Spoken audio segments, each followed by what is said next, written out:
Welcome, Pewter Report readers, viewers, and listeners to a brand new edition of the Pewter Report podcast, energized by Celsius, the official energy drink of PewterReport.com. I said it's the podcast, but it's really the Pewter GameDay Show, as we are back for another Sunday of Bucs football, and a very important one as well, as they face off against the Green Bay Packers in Lambeau Field, where they are playing for the first time since that coveted NFC Championship game we all remember. Maybe we'll go down memory lane a little bit later on the show. We got a lot to break down, including these game day inactives, so let's get into it. I'm your host, Matt Matera.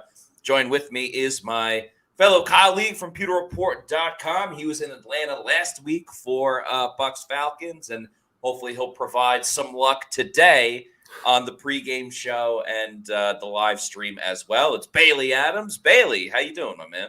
I'm doing well. How are you doing, Matt?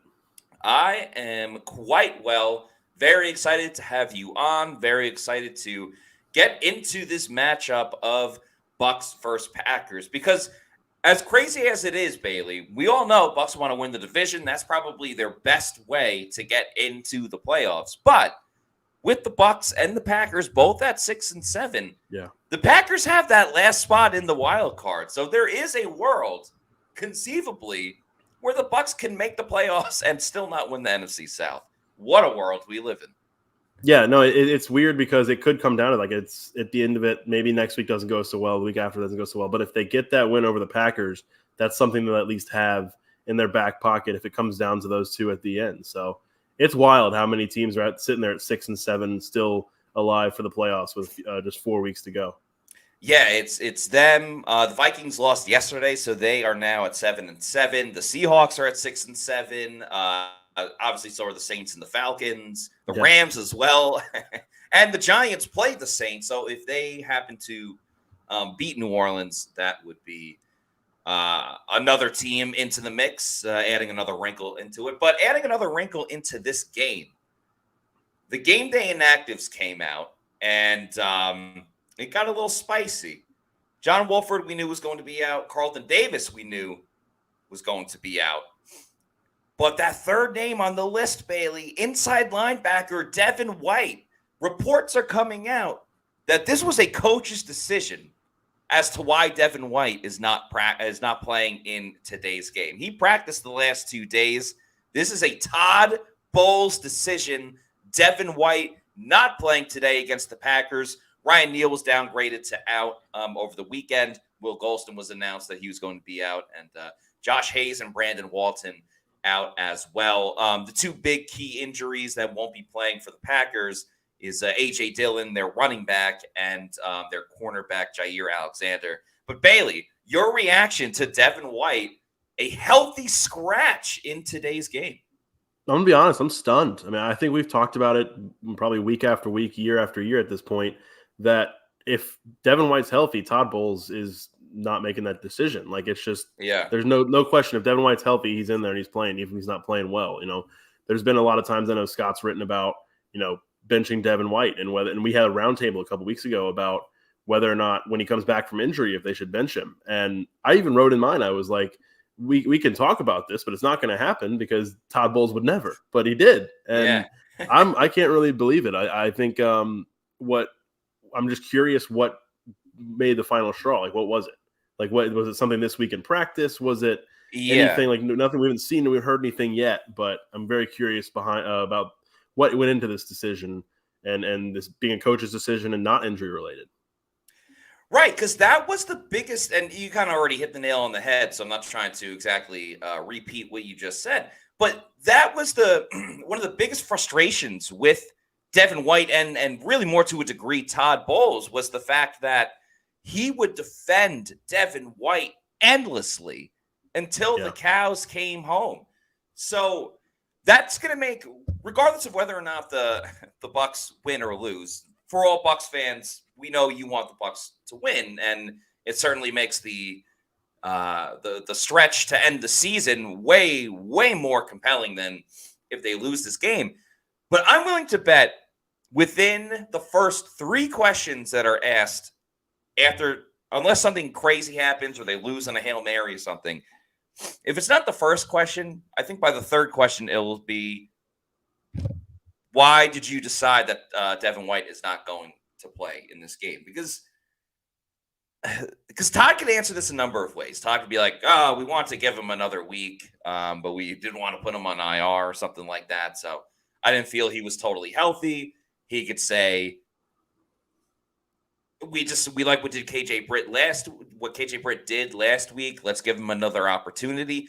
Or maybe he'll just say, "Yeah, we want to give our team the best opportunity to win." And we felt that was with KJ Britt and JJ Russell. I'm not laughing at Devin White. I'm just laughing at, like, holy crap, Todd Bowles actually found the gumption to do something like that. I feel like it would probably be one of the first two answers, though. I think the wild thing is, like, whether it's a coach's decision or not to, like, start him, is he's not even dressed. Like, for him to be completely inactive, like, that says something probably about that something happened, or there was some sort of reaction from Devin White that was not taken kindly to. So, I mean, for him to not even be dressed out in the event that, like, hey, yeah, we need you to go out there if somebody goes down or whatever, he's just completely inactive. That's the crazy thing to me, I think. Yeah, no question about it. By the way, shout out to all the Pewter people in the comments. I see you guys, of course. Super chats are appreciated and get to cut the line. But a couple of good comments in here as well. As Russ Week says, maybe Devin White pitched a childish fit again and got benched. I mean, all that's possible. Maybe he had an argument with Todd Bowles. I'm just speculating. I'm not reporting anything. Yeah. I'm just speculating. Maybe something went down. You know what's even crazy now that I think of it is Devin White just had his charity event, the White Christmas. It's called, like, White Christmas, and then another word next to it, where he gives gifts and presents to young children. That's obviously a great thing, and, like, the Bucs are promoting it and all this stuff. If he did have an argument with Todd Bowles, I can only imagine, like, when it went down. Was it like Friday night? Was it this morning? Was it maybe the flight over there? Something was going on. So that's the big news. By the way, shout out to Chad Bieber and your relation to Justin Bieber, because you're saying hello from Canada, and Justin Bieber, of course, is Canadian. Go Bucs! A big game today. It is a huge game today. But Bailey, the other big thing from the Bucs side of things on that injury report is we did not see Vita Vea's name on it. So Vita Vea is good to go. He is going to play in this game. And in an odd way, it reminds me of, if you go back to that NFC Championship game, Vita Vea, that was his return after he had broken his leg or whatever that leg injury was, ironically, against Chicago on Thursday Night Football. He missed a majority of that season because of his injury, but came back for the NFC Championship game. So almost feels fitting after Vita was out last week that he returns for this one. But how big of an impact is that for the Bucs in this matchup? Oh, I mean, I think it's huge. I think they actually held up better than I thought they would against the Falcons last week without him. Yeah. And I think, there was some solid play there, but I just having him back on the field and having him available is a game changer for the Bucs, because he is what anchors and runs that interior of the defensive line. So I know the Packers are a team that they run the ball pretty well. They've been passing the ball a lot better than they have running the ball. But either way, I mean, having him up the middle is a big factor for the Bucs at any point. I mean, even if he's, I'd say, 70 to 80%. I mean, I think if he can get out there and play a good number of snaps, like, that's a huge deal for the Bucs. Oh yeah, it changes everything, because I think most importantly it helps out the guy right next to Vita Vea in this picture. Yaya Diaby and Diaby. He was in this picture that I was looking at first. So that's on me. That's my bad. Hand up. But got to admit when we are wrong. But Kalijah Cansey, it doesn't work. It doesn't work the same as Yaya. But anyway, the man next to Vita Vea in this picture, Kalijah Cansey. And we do have a super chat that we'll get to in a second. I don't think it's funny, not to make this about the offense just yet, but we've been talking about the dynamic duo of Mike Evans and Chris Godwin for years, but how this year there hasn't been a game just yet where, like, both guys have kind of popped off. Vita Vea and Kalijah Cansey individually have popped off at moments, which I think is much tougher for a defensive tackle to have their impact on the game. And I'm not saying we're waiting for it, but I would love to see a game where like Vita makes a big play, Kalijah Cansey makes a big play, and you're like, oh my God, like how are teams going to block the two of them? I'm not blaming Vita or Kalijah because let's remember, Kalijah missed the first month. Vita's missed 2 games this season as Kalijah's kind of like getting his feet wet again. So I'm excited that these two are in the lineup for today. Obviously need Vita a little bit more with Will Golston out for the game. But especially with the way that the Packers want to run the football, it's absolutely going to be gigantic in this one. Let's get to that super chat that I saw.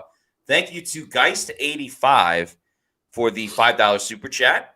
Geist is looking into the future offseason already for Tampa Bay. He says, do you think we draft or look to free agency for a linebacker? Bailey, I'll let you answer this one first.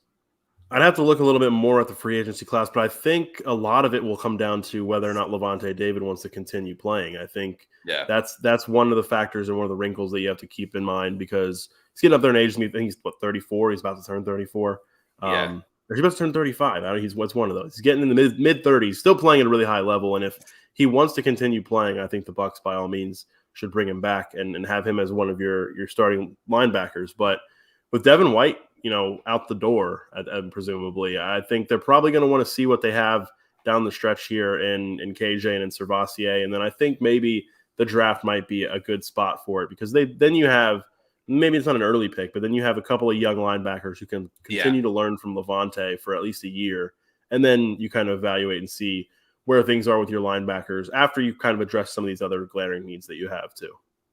I'm going to give my answer to that super chat in just a moment. I will put it back up. But since I have it on the mind, I had mentioned it on the show the other day, but since it's your story and I want you to have proper credit for it, can you tell the viewers and everyone your conversation that you had with Will Golston the other day in the locker room where Lavonte David ties into your conversation with him?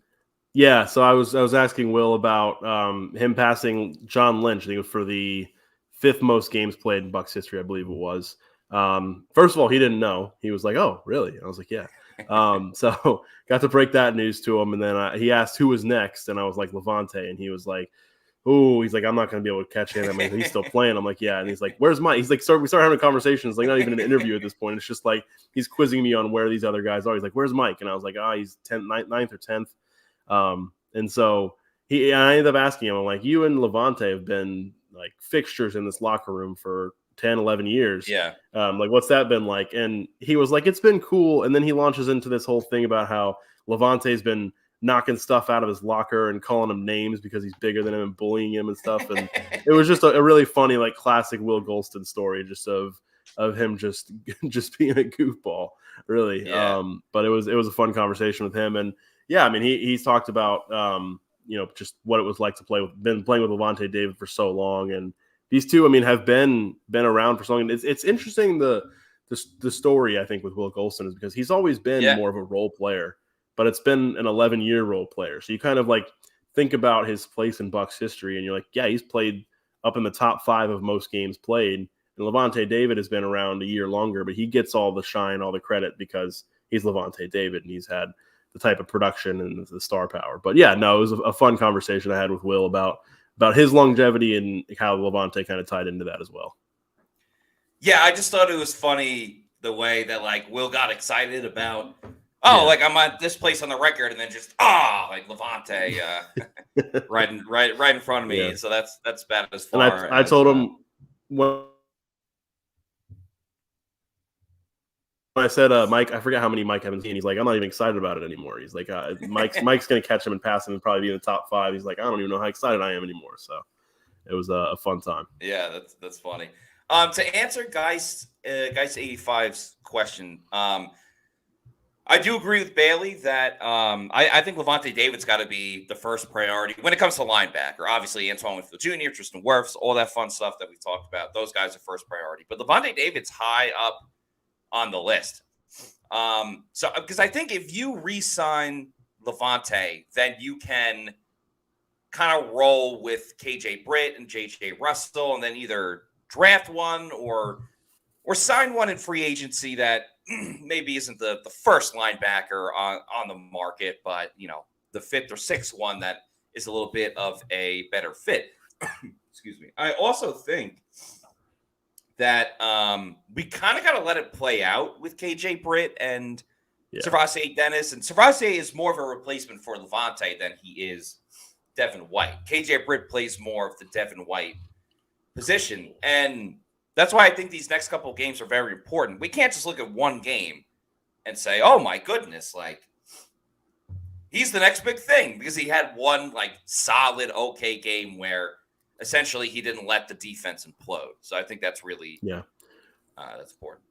Well, I think what we've kind of talked about KJ for a long time about, he's not the most athletic guy. He's not like, he's never maybe going to be more than kind of just a depth piece, a core special teamer, all this stuff. And I think, like he had a game last week that kind of went in the face of all that. I think he played, better than I think a lot of people might have expected him to. But it is, again, one game. So we're going to have to kind of see it. Is that one game enough to make us kind of change our minds on everything we'd seen up to that point as far as his speed, athleticism, all that? I mean, I think he really does, like, the mental side of it and, the understanding of the defense he has down pat. Like, he is solid when it comes to that. And he made some plays last week. So we'll see what he can continue to do today against Green Bay.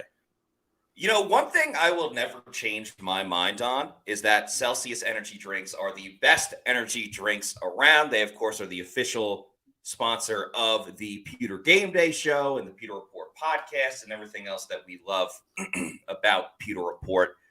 There's so many awesome different flavors. The Arctic Vibe is my personal favorite.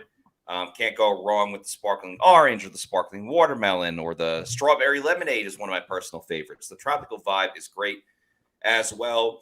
There are no sugars. There's no post-energy drink crash or jitters that you may get with another product out there. So if you're in a new location and you want to find a Celsius, or maybe you're having Celsius for the first time, that's totally cool. You want to know where to find one. Just go to the Celsius store locator, punch in your address, and it'll tell you the closest geographical location where you can pick one up. It might be a Walmart, a Target, a Quick and Go. I think that's what Adam was saying. He's in Wisconsin right now at the game. Health and fitness store, or it might just be your bodega. Bodega. No, there we go. We go. And once you keep going, no, it's all right. And once you keep going to your bodega and you love Celsius energy drinks, maybe you want that Cosmic Vibe, one of their newest flavors, or the Oasis Vibe, another new one. You're like, wow, I like this so much, I want to get it in bulk. You can get it in bulk. That's when you head on over to Amazon, click on the subscribe and save, and they will have it shipped to your place of residence whenever you want. I'd recommend getting that variety pack, because variety is the spice of life, and there's so many awesome flavors. You'd have it shipped to your residence every week, month, quarterly, yearly, whenever you want. You're the captain of the ship. Just make sure you're drinking Celsius energy drinks, the official energy drink of PewterReport.com. Make Celsius your number one pick. All right, as we move along, let's talk about when the Bucs are on the offensive side of the football. It's been a very interesting couple of weeks for this Bucs offense, because they've been able to score. Some of it is because the defense has put them in some advantageous situations, Bailey. But the play, let's start with Baker Mayfield. The play of Baker Mayfield, his completion percentage has been absolutely terrible over the last two games. Is Baker holding this offense back? Are you expecting a bounce back game today? What are your thoughts about Baker as we've seen him over, let's just say, like the last 2 or 3 games? I think there's been it's been really weird with him, because I think there's been times where he has been holding them back, but I think there's other times where at the end of last week, the drive to win the game, he did what had to be done. And I think a lot of that is what you're going to get from Baker, is like he's going to do what he has to do when it comes time. But I don't know. I think it's weird because he's been a little erratic, but Baker's erratic isn't like, say, maybe Jameis is erratic, Like he doesn't turn the ball over a ton. Like he's just missing throws.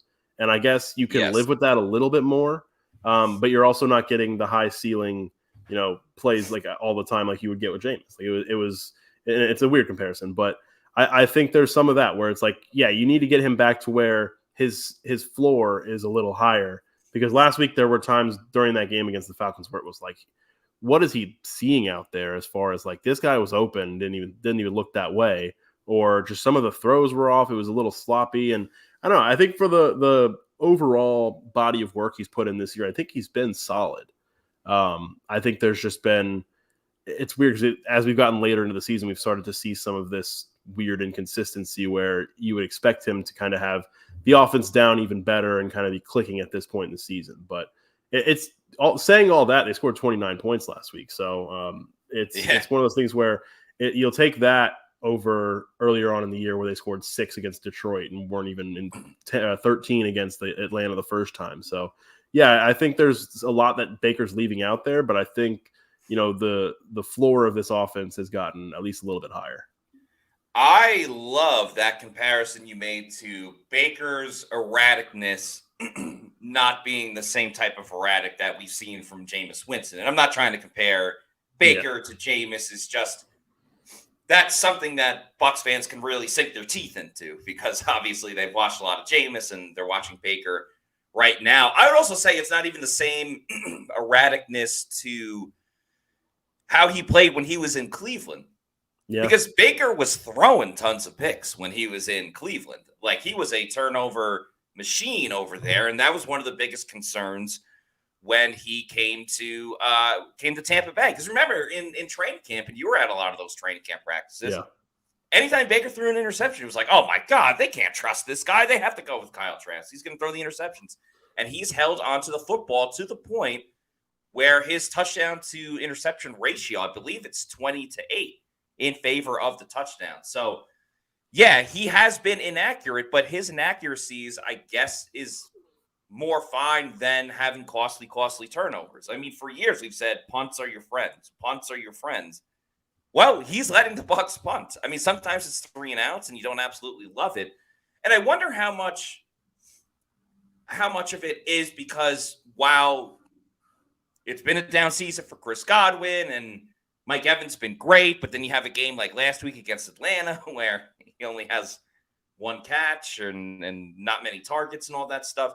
I think just overall, he's on a way more talented team with the Bucs than he was in that one good year that he had with Cleveland, that even he knows, like, I don't have to be Superman. I don't have to save this team. This team will, like, either sink or swim regardless of what he does. And that's kind of been able to let him settle in and just kind of be an average quarterback versus a game changer for all the wrong reasons. Yeah, it's interesting when you look at it that way because there's Mike Evans, there's Chris Godwin, and then Rashad White's kind of turned into that third option who's been the third big playmaker. I'd say even maybe he's probably being a bigger playmaker than Chris Godwin at this point in the season. Yeah. But when you look at it going forward, if you do want to bring Baker Mayfield back, you say, all right, if he can be this guy, this facilitator, they have some good pieces already, but those pieces can get better. Like I know Trey Palmer, I think has some more developing to do, and I think he can be very, very good as a maybe number 3, number 4 option. But they can get another top receiver, a top end tight end in, like kind of building around that. Like they just need their quarterback basically to get the ball to his playmakers, not turn the ball over, play smart. Then you're talking about a pretty good offense, and you're talking about an offense that you can depend on to maybe move the football and not turn it over and not lose you games. Where you get back into the conversation of it all or the debate of it all is, what do you want your offense to be? Do you want it to be one that's going to go out there and win you games? Do you want it to have a playmaker at quarterback who is going to do, what you see some of the elite quarterbacks in the NFL doing, and even some at the college level? You watch some of these games and you're like, these quarterbacks, like this team is winning the game because of the quarterback. Baker hasn't been that for the Bucs this year. I don't know. I mean, I think there's times where he probably would have, like, if he would have been, they would have a couple more wins, but I don't think he's lost them maybe more than like 1 or 2 games. Like, it's just, he's kind of just been a factor of it all one way or the other, but he hasn't been the difference maker for most of, for better or for worse, for most of the games. Yeah, I would agree with that, and they are all valid points. We're going to talk about the rest of the Bucs offense in just a moment, but we got a super chat. You know our rule. If you super chat us, we'll get to it right away and answer it, and even if it's not exactly – I mean, it's about the Bucs, and and we will get to the defense as well. But thank you to Mark Fisher, Rev Fish, for this $4.99 super chat, who says, I'm a Shaq fan. Me too. I love Shaquille O'Neal. He's one of my favorite basketball players. Oh, probably talking about Shaq Barrett. Love Shaq Barrett too. I'm a Shaq fan, but his play has diminished. Do you feel it's age, the injury, or is he just getting beat? We need his rush and contain. Sit Devin. Well, they did sit Devin, so you got that part of it. For Shaq, yeah, I think it's a combination. Let's remember, he's coming back from an Achilles injury, a very, very serious injury. And Chris Godwin, for example, came back from a very, very serious knee injury, and he healed differently. Everyone heals differently. So, I mean, Shaq's had a tumultuous offseason. He's had just a horrible offseason, very sadly. And has that had an impact on his game? Really, only Shaq can answer that. The problem with Shaq is that he's very, very streaky, but even the streakiness hasn't been enough this season. As far as like big plays, I think Shaq made a play against the Colts a couple weeks ago, but before that, he had the strip sack against the Falcons. That was at the end of the half, and it really just prevented them from kicking them a field goal. Yeah. When was the last time it was like, all right, Shaq's coming, and it's been very little this season. And Yaya Diaby's kind of solidified himself as the best pass rusher on this team. Yeah, this is something that Josh Capo and I were talking about last week when we were in Atlanta. I was like, when's the last time he had a sack? I think he's at 4. I think he's at 4 this year, I want to say. And it's been kind of slow. It's not like he's kind of been taken out of games. He's not really making an impact the way he was a few years ago. And I think a lot of it is probably the age combined with that Achilles injury, because Achilles injuries are difficult to come back from. I mean, people say these days that you can come back from an ACL more easily than an Achilles in a lot of cases. So it's a tough injury, especially at that age. But I think it's even tougher when you look at what Shaq does really well, and that's his get off and just his speed off the edge. And if some of that has been taken away from that Achilles injury or just from age, it's gonna limit his production and limit the ability he has to make an impact on the game. So yeah, it'll be interesting to see what they do with him this offseason and where they go going forward, especially at that position, because they have a young guy in Yaya. They have JTS for another year. I think Anthony he probably Nelson's under contract. Yeah, Anthony Nelson's under contract. I'm really interested to see what they can do with the development of Marquise Watts, because I think he's a guy in that Shaq Barrett mold who can really develop into something special. But yeah, Shaq, I think it's interesting. I would love to see him start to make some plays down the stretch here, just for the Bucs defense as a whole, but also just for himself, because I'm sure he's probably very frustrated with the way he's been unable to get after the quarterback as well. Yeah, for his mental psyche, absolutely. And just looking at Shaq's stats this season, yeah, he has 4 sacks. So you hit that right on the head. His last sack came against Tennessee when they beat Tennessee. When they beat Tennessee 20-6, and that was on November 12th. So it's been over a month since Shaq recorded a sack, which is a little tough to see for sure. But let's keep these super chats rolling. Thank you to Kathy Gillespie, always a consistent listener on the show. Thanks, Kathy, for the $4.99 super chat, who says, I think Baker plays a bit scared. Rap of throwing picks and Canales harping on protecting the ball. You can see the antsiness. There are a couple of times, and Bailey, you could have your own opinion on it, but for me, when I watch Baker, I do see a couple of times where he shuffles around in the pocket too much, and I've always felt that Baker's better when he kind of like breaks contain in the pocket, and that's why I kind of wish there was more, not even bootlegs, just play action rollouts, so you just get him away from that interior pocket. Because what happens every single week? He gets the ball batted down at the line of scrimmage. I can imagine that has a toll on a quarterback when every single week you got a guy in your face, and Baker's on the smaller side, so that does make a little bit of a difference. I don't think he's necessarily scared. I just don't think Baker can see the field the way that other quarterbacks do, just based on God-given DNA.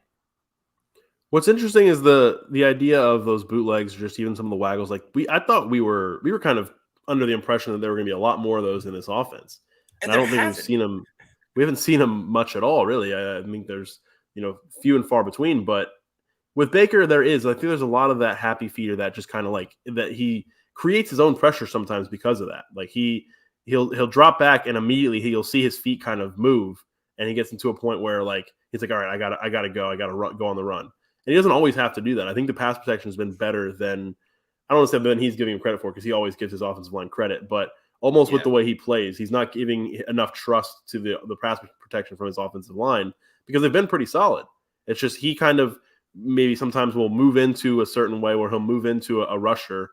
And it's frustrating to watch sometimes because you're like, all right, if you just hang in that pocket a little bit longer, someone's breaking open, rather than figuring out where you have to run before you can keeping your eyes downfield, or before you can go through your progressions. It's some of it kind of seems like it is like a little, I used the word erratic earlier, but it's like a little bit just like he's got to get through it. And it's like, I don't know what the word is. I guess maybe it is erratic, but it's almost like it's rushed. Like he very quickly is like, all right, progression, got to move. And there's some of that where, Canales talked about it in the offseason where he does tell his quarterbacks at a certain point, you get to a certain count and you do have to roll out because the pressure will be coming. You only have so much time. But it's almost like Baker jumps to that way too quickly sometimes. And I think that's probably something they're working on limiting. Speaking of rollout, Ludacris played in St. Pete on Friday, so that's kind of cool. Wasn't at the concert, but I imagine it was probably an awesome time. Let's continue with the Bucs when they are on offense, because I do want to talk about the running backs and the wide receivers for a little bit.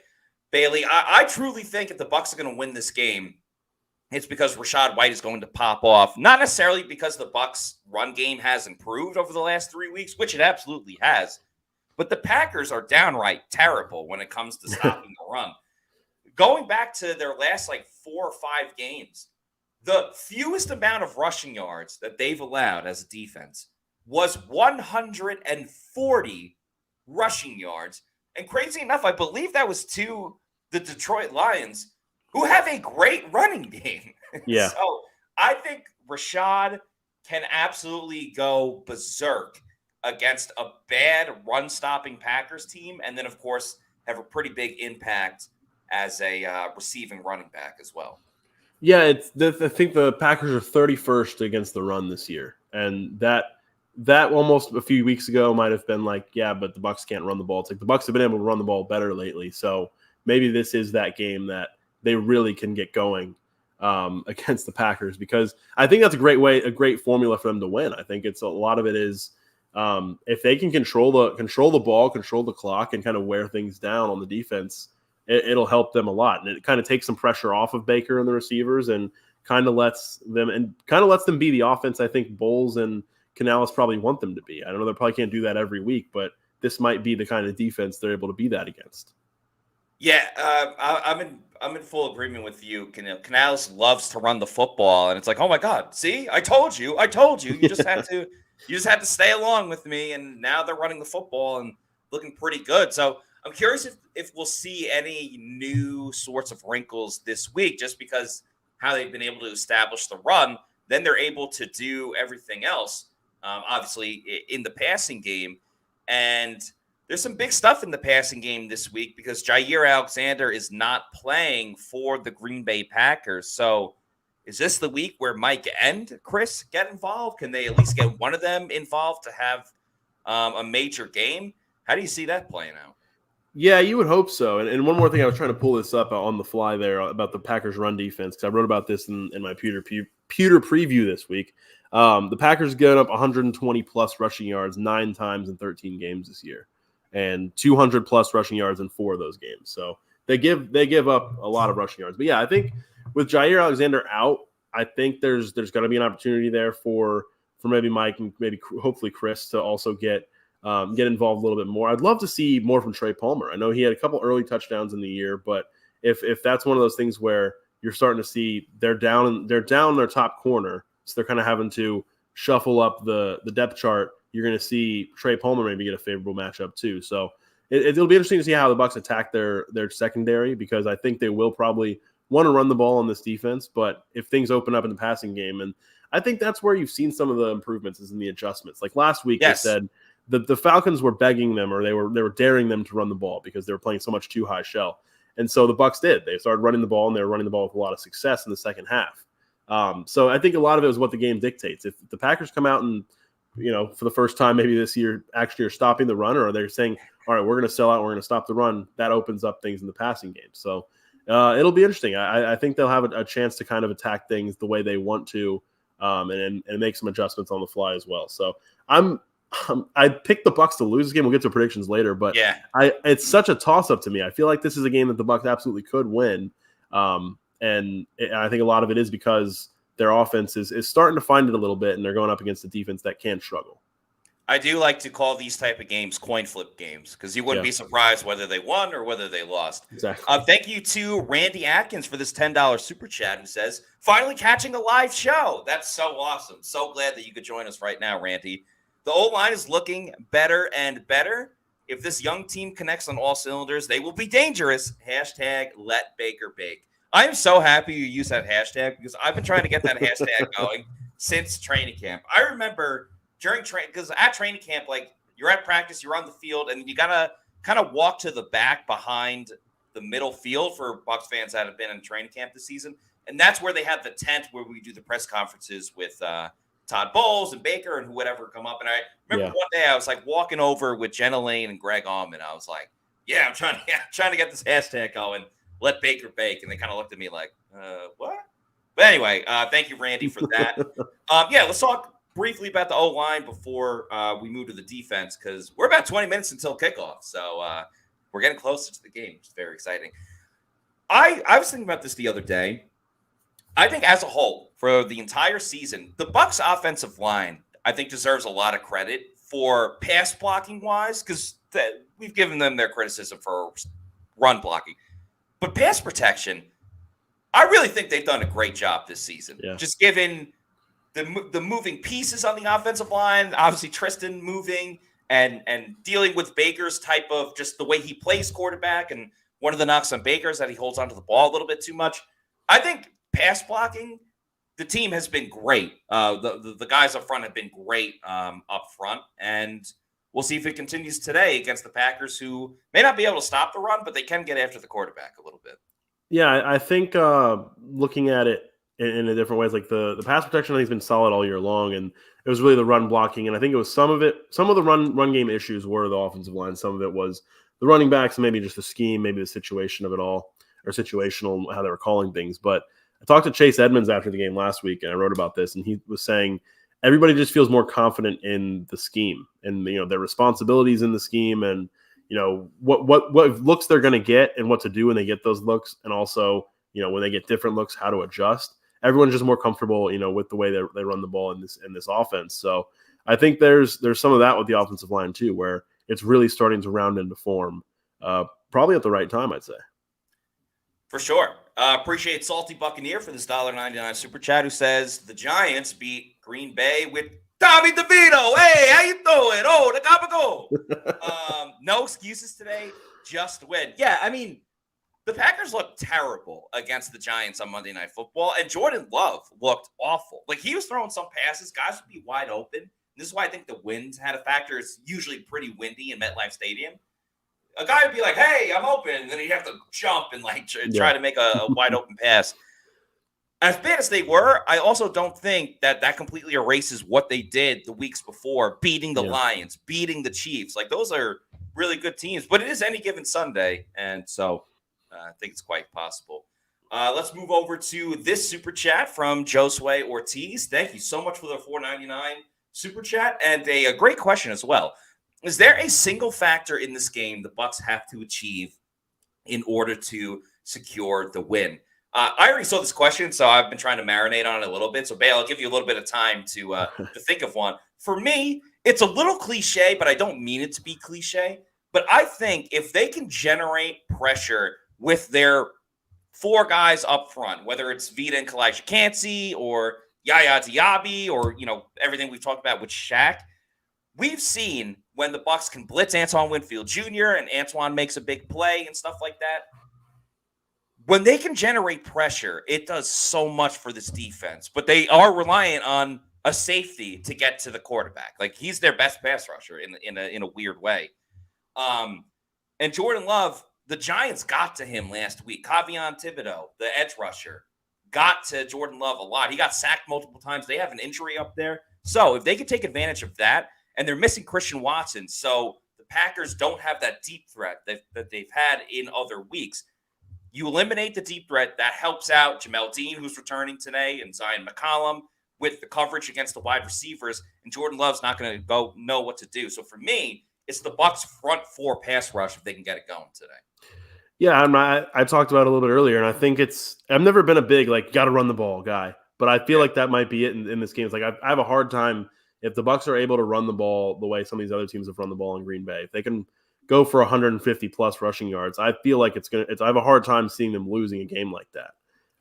So I think it comes down to that. I think if they can get Rachaad White going, whether it's rushing yards or whether it is kind of just getting him the ball in space through those short passing game, I feel like that's a big key for them to kind of, I don't want to say comfortably win the games. I think it's going to be a game that probably is tight for most of the way, but I think it's a game that they can kind of control. And as long as they get Rachaad White going, they'll be in pretty good shape.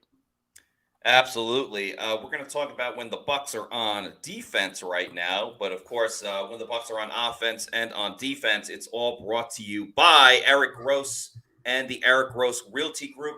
If you are buying a home in Florida or selling a home in Florida, it's obviously one of the most important decisions that you're going to make in your life. And you want to make sure you have the right team around you when you are going through this journey. And there's nobody better to talk to about buying and selling a home than Eric Gross and the Eric Gross Group. He is a Tampa local, comes from a military background as well, with his father working at MacDill Air Force. He's a huge Bucs fan as well. We've had him on the show a couple of times.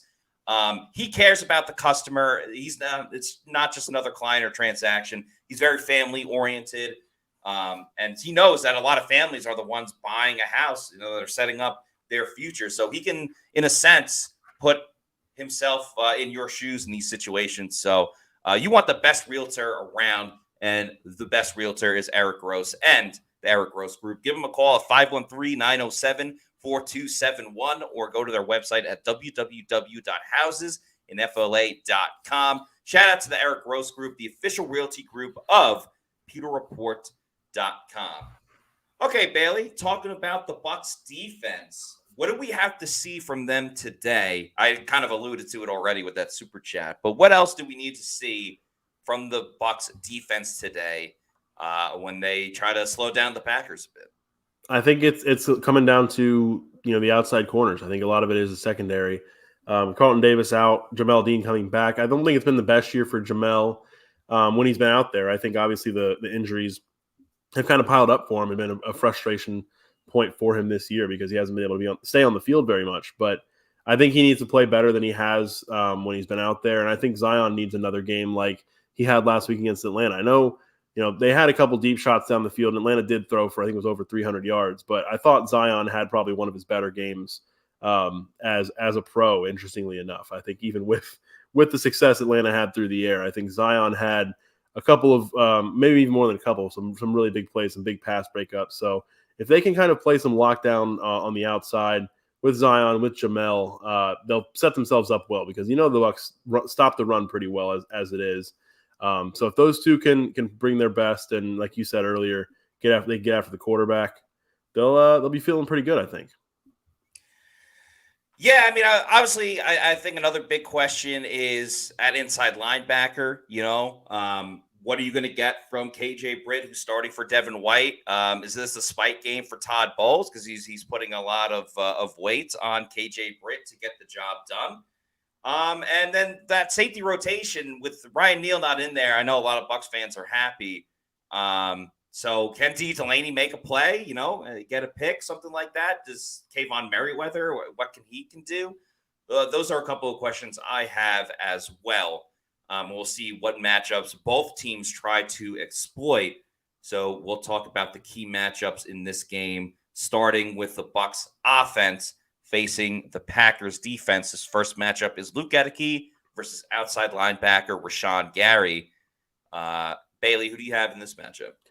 I think I just want to push, if I may. I think Rashawn Gary is obviously a very, very fantastic pass rusher. I think he has 9 sacks this year, leading the way for Green Bay.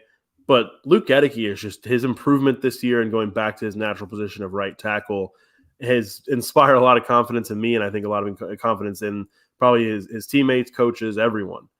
He's been fantastic this year, and it's been a joy to watch him kind of grow and kind of, you know, how tough it probably had to be last year for him to move over to guard, move sides of the line, make that jump up in competition and struggle the way he did.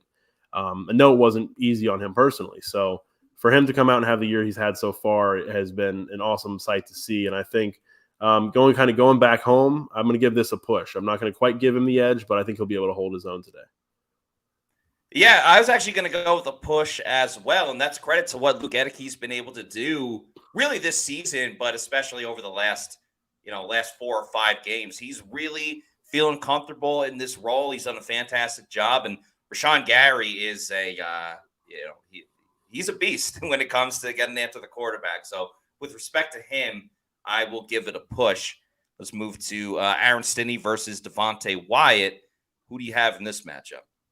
I'm going to go Devontae Wyatt in this one. I think Aaron Stinney did some work in the run game last week down the stretch, especially of that game against the Falcons. But I think he's solid. He's just not, at that top level. And I think Devontae Wyatt probably has the edge in this one, at least in a slight way. I'm going to go push again. I'm not going to go push every single time. But Aaron Stinney's been fun over the past, really since he's come in. But I want to see that continue to trend in the right direction. So not necessarily sure I can trust Aaron Stinney every single week. But moving on, Baker Mayfield versus free safety Rudy Ford. I'm actually going to give Baker the nod in this one because as much as he struggled throwing the football, that's just on him. That's just him being inaccurate, making poor throws. He's been smart with protecting the football. Sure, there are some times where the ball maybe should have been picked or something else happened. But I trust Baker Mayfield to play a safe game. And by that, I don't mean cautious and tentative, but I just mean really just being able to protect the football and not make a silly turnover. So I'm going to take Baker Mayfield in this one. Yeah, I'm going to go with Baker in this one as well. I kind of am starting to feel a bounce back game for Baker. And I think seeing some of those guys open, seeing some of the things that didn't work out last week, or he didn't really, he didn't take advantage of last week when they were there. I think that's something that he's going to do against Green Bay. And I think he might have himself a pretty nice day. This next matchup, Rachaad White. First of all, I got to give a shout out to Paul, aka Florida Dreamhouse. Thanks for the $2 super chat. Who said just bet $100 on Rachaad White over 75.5 yards on Matty Diamond's picks. Paul, thank you so much. I saw your tweet before as well. You are the nicest person out there. Check out my show, Pewter Picks and Props, where yes, I did have the higher on Rachaad White rushing yards. So we got Rachaad White against Devontae Campbell. I can't bet on the guy and then not pick him in this matchup. So I'm going to go with Rachaad White because this man is just in a groove. He's doing his thing, and it's been really fun to see. So I'm going to take Rachaad White. Yeah, I'll take Rachaad White as well. And I feel like it's almost a thing where we need an apology form out there for Rachaad because it seemed like early on in the season, it was like, yeah, this guy's not a number one running back. And I think it was Scott that wrote recently about kind of him becoming an Alvin Kamara type where he really is that dual threat where he can do a lot for this Bucs offense, and you've seen it the last few weeks. So I think this is one of those games that really will play to that strength, and he'll have a big day today. Okay, last up, Mike Evans against Eric Stokes. I think it's a unanimous decision. Mike Evans? Yeah, give me Mike Evans. All right. No, cool. I don't think anything further needs to be said, really. Yeah, exactly. By the way, these key matchups are brought to you by Underdog Fantasy. Use the promo code Pewter, that's PEWTER, to get a first deposit bonus with Underdog Fantasy. You pick the higher or lower on a number of different stats for the players that you're choosing from. It makes watching the games that much more fun, especially if it's a team that you don't personally care for. So use the promo code Pewter, PEWTER, and get a first deposit bonus. Key matchups on defense, starting out with Zion McCollum against Romeo Doubs. I'm going to go with a push because Doubs is more of a possession receiver, not necessarily going to kill you with speed or things of that nature. Zion's got the speed and he's got the confidence. So I'm going to go with a push. Yeah, I'll join you with the push there. I think there's probably going to be some give and take in this matchup, like there was last week with Zion and the Atlanta receivers, especially Drake London. But yeah, give me a push. Next up, Jamel Dean versus Jaden Reed. Believe it or not, I will take Jaden Reed in this matchup. I really enjoyed watching him at the Senior Bowl last year, Yeah, and what he's able to do as a wide receiver. He's smooth. He's smooth. And Jamel Dean, for him, I think it's more than anything just I think he's going to be a little bit rusty having missed the past couple of weeks. So I'll take Jaden Reed because of that. yeah, I think I'm going to go with Jaden Reed as well. I got the Senior Bowl blanket behind me from our trip to Mobile last year. But yeah, I think we came away. I think from that week in Mobile, seeing Jaden Reed as one of our favorites collectively. I think as a staff, everyone that was there, and it's not hard to see why. And he's done it pretty well so far this year in his rookie year. And yeah, I think he's, like you said, he's smooth. The same way Santa Claus is smooth, according to one of Todd Bowles' favorite Christmas songs. Yeah, that's Santa right. We You's were Smooth. talking about that. Yeah, Santa You's Smooth. Great name, great song. Shaq Barrett versus right tackle Zach Tom. I have to give it a push. Because I can't trust Shaq to make the big impact that we all want. So I'll take a push. Yeah, I'll give it a push, but I will do that with the caveat that I think, and this is just maybe more of a hopeful statement than anything, I think Shaq gets a sack today. Okay, all right. There's your prediction for the day. Bucs free safety Antoine Winfield Jr. against quarterback Jordan Love. Up until that Giants game on Monday, Jordan Love's been pretty good at protecting the football. With that said, it's Antoine Winfield Jr. He's having an all-pro season. You, as Shaggy says, all-pro AWJ.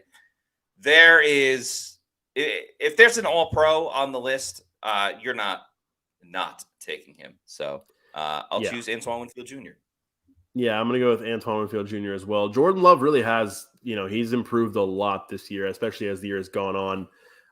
He's been really, really good up until this last week against New York. It was a tough go for him then, but yeah, I think Antoine just makes a play every week that changes the game or impacts the game. So I would count on him to probably make another one against Green Bay. Yeah, and he also did not play in that NFC Championship game for those That's right, yeah. May have forgotten. So I believe this is his first game ever at Lambeau, which is kind of cool. So our last one, Kalijah Cansey against Elgton Jenkins. I'm going to give the nod to the rookie. I think what he's done since he's been fully healthy has been great to see, and he's only going to get extra help with Vita Vea returning. So give me Kalijah Cansey in this matchup. I think that's the key. I think with Vita Vea back, I'm going to take Kalijah Cansey because of just how much that does for the rookie. I think he's been a different player when Vita's been in there, and I think there's obviously plenty of potential for him to become his own game changer of a player himself, even without Vita next to him. But I think it just, as a rookie and as a guy who kind of got a late start to this year, it's helped him a lot to have Vita in there, and having him in there today, I think will give him the edge in this matchup. Well, there you have it. Those are all the key matchups for the Bucs and Packers on offense and defense for both teams. This game is starting up very soon. If you go over to mybookie.ag, you can still bet on the game. Use the promo code Pewter, PEWTER, get a first deposit bonus up to $1,000 in your MyBookie account. All you have to do is sign up, and you get free money in your account. Even if you learn from Plant City Math, you know that is a heck of a deal. The Bucs are a 3.5-point favorite today. The over-under is, depending on when you got it, it's at 41. I took the over in this game. I did take the Packers, though I will gladly be wrong if the Bucs are able. I'd rather them win than just cover. But I do have the Packers in this one. Do you like the over or under, Bailey, in this game? I think I like the over cautiously. I think I do. I think there's some opportunities for both offenses to put some points up. I think the Bucs pass defense probably plays into Jordan Love and Green Bay's hands in the same way that Green Bay's run defense plays into Rachaad White's hands and the Bucs rushing attack. So I think there'll be some points, and I have the Bucs losing. Oh yeah, I was gonna say you do have them covering based on the odds, but you do have them losing this game. I wrote this, and I think I closed out my Pewter prediction this week with this line that this is a good thing for the Pewter people out there, because I stink at predictions, apparently. I mean, I'm above 500, which I guess is fine. But every week I think I have it, and then I don't. I even put in there this week, I was like, I feel like this could go either way, and I almost really just gave the edge to Green Bay because, one, I'm having a hard time seeing the Bucs win 3 games in a row. I don't think that much has improved and that much has changed for this team to be a team that can suddenly, out of nowhere in December, win 3 straight games. And then also the fact that it's at Lambeau Field, with the third of those 3 in a 3-game winning streak coming at Lambeau in a crucial game. It just feels like one of those that the Bucs are primed to lose. But hey, I hope I'm wrong. Yeah, because they beat the Falcons, but it almost feels like they gave that game away. And they're up 9. Yeah, exactly. They were up 9. No one truly felt happy when they won, and you should feel good. Like, they scored with 30 seconds left. They got in first place. So, yeah. And you look at the predictions here. You're not the only one that had the Bucs losing, Bailey. Literally every single Pewter reporter did. Adam Slavon will be in the house at Lambeau Field. He is there right now. And he has them losing 24-17. Scott has them losing in a close one, 26-24. Josh Capo, 30-26. I have it 27-20. I thought I had 27-22. Either way, I have it pretty close. We're about to do the live reactions to everything in just a moment, but we do have one last super chat from Meets McGee. Thank you to Meets McGee for the $2 super chat, who says, so, is this the last of Devin White in a Bucs uniform? It could be. This all depends on what Todd Bowles says in the post-game press conference. I mean, because there's a world where, like, KJ Britt gets hurt today, and it's like, oh, well, now Devin has to play. I'm going to say no. I think Devin ends up playing again. Yeah, it almost feels like one of those things where it feels a little late for a wake-up call for Devin White. I think this could have been done a long time ago, but maybe it is one of those things where it's like there was something wrong attitude-wise. Again, this is just speculation, but attitude-wise, maybe there's something wrong, and he said, all right, you're out this game. You've got a chance to respond the right way, and you'll be out there next week against Jacksonville. So we'll see. Yeah, I'm really intrigued to see what Todd Bowles says in about, 3 hours or so, what his comments on Devin White are. Well, Bucs fans, the game is about to start. Pewter people, I should say, as well. So we're going to get it rocking and rolling in just one moment. Bailey's going to join me for the first quarter as we give our live reactions, opinions, and everything else in between for this game with what's going to happen. So one more time, let's play that intro.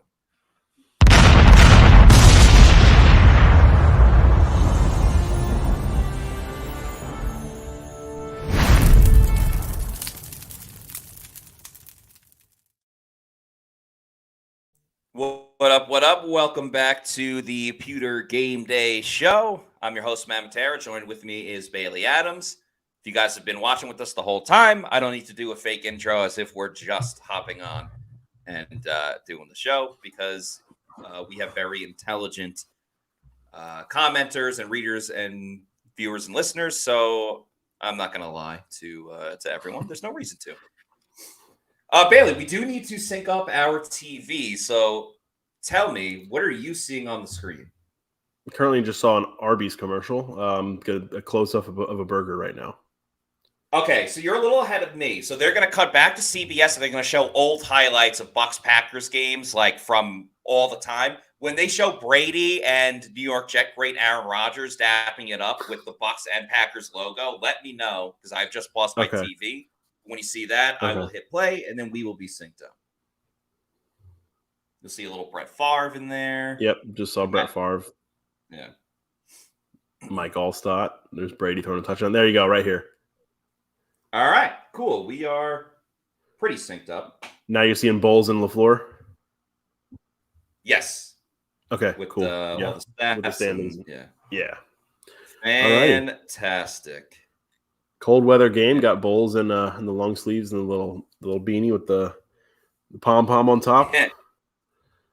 42 degrees over there. Yeah, it's fairly warm today. Honestly, the weather's probably better in Green Bay than it is in Tampa right now. Yeah, I went out this morning to grab some breakfast, and it was a little surprising. I mean, I knew it rained all day yesterday, but got some more rain this morning, and it was in the 60s, but it was very windy. And I think the Bucs lucked out here with it being 42 degrees in December. 1,000,000%. When the schedule Yeah, Go ahead. it was 10-mile-an-hour winds. So when the schedule came out, you saw the Bucs going to Lambeau in December, and you're like, oh man, like that's a tough draw. But 42 degrees, I think you'll take every time.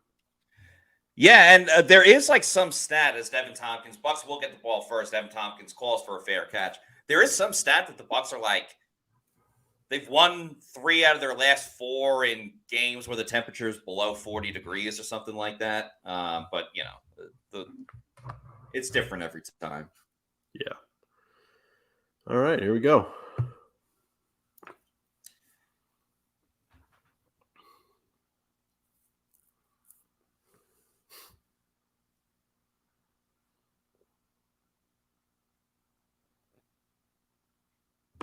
All right, Baker in shotgun. Fakes the snap to the handoff to Rachaad White. Throws it to Chris Godwin. That's a nice little gain. That's going to be a first down. 1 play, 1 first down. That's probably what I expected to see them open up with against Atlanta last week after all the talk about, Godwin and this offense and everything. It was that quick shot to Godwin. So way to get things going. Dave Canales, used to this kind of weather a little bit.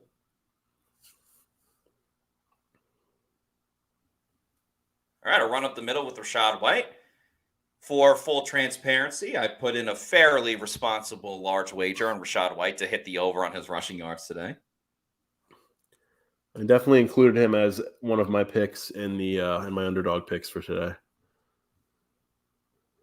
Haven't been doing so hot in underdog lately, but did win a good sizable amount of money on Jaden Daniels winning the Heisman. So I had a future on him since October.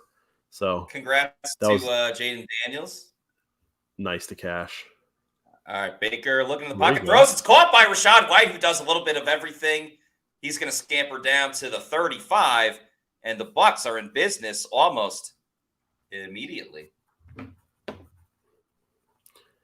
Yeah, it was like left open for him. Good pocket too.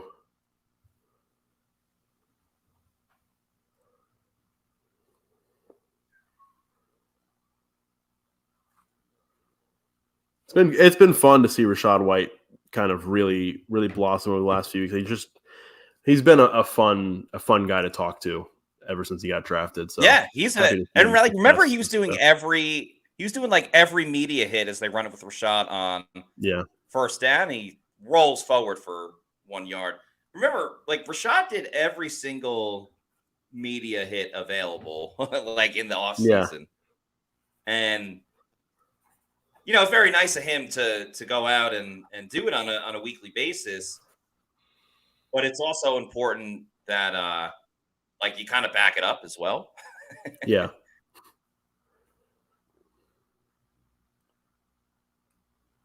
Second and 9. Baker calling plays at the line of scrimmage. They're going to run it again with Rachaad White, who plunges up the middle. Ooh, took a shot in the head at the end.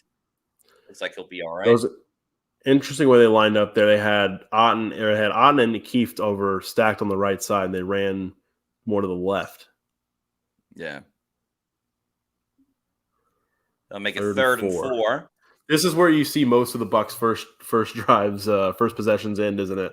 Get a couple first downs and then get to third down after things look so great. Yeah. So see if they can convert here. Trey Palmer's in the game. Chase Edmonds Trey Palmer goes in motion on the outside. Yeah. Very interesting. Packers don't bring a blitz. Baker fires. It's caught by Godwin, who makes the catch, heads up the field, and that is a first down for Tampa Bay. All right. Bucs are one of I think 7 or 8 teams that have not scored a touchdown on their opening drive. Cade almost falling down out of his break. Didn't matter though. Yeah, the conditions, that field. Godwin gets up and screams. Baker and shotgun again. Chase Edmonds now in the game at running back as he lined up on that last play. They do an end around with Devin Tompkins. Packers have it defended pretty well. And that's going to be a loss of 1 or 2. You know what? That play has been successful for the Bucs 99% of the time. So, how mad can you get at them for one play that didn't work?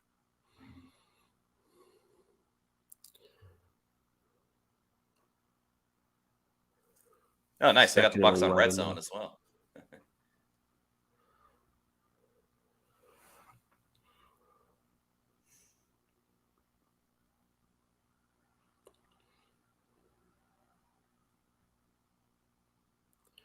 All right. I mean, I would say, like, honestly, the weird thing is the obviously the uniform matchup is bringing back memories of that NFC Championship game. It is, for sure.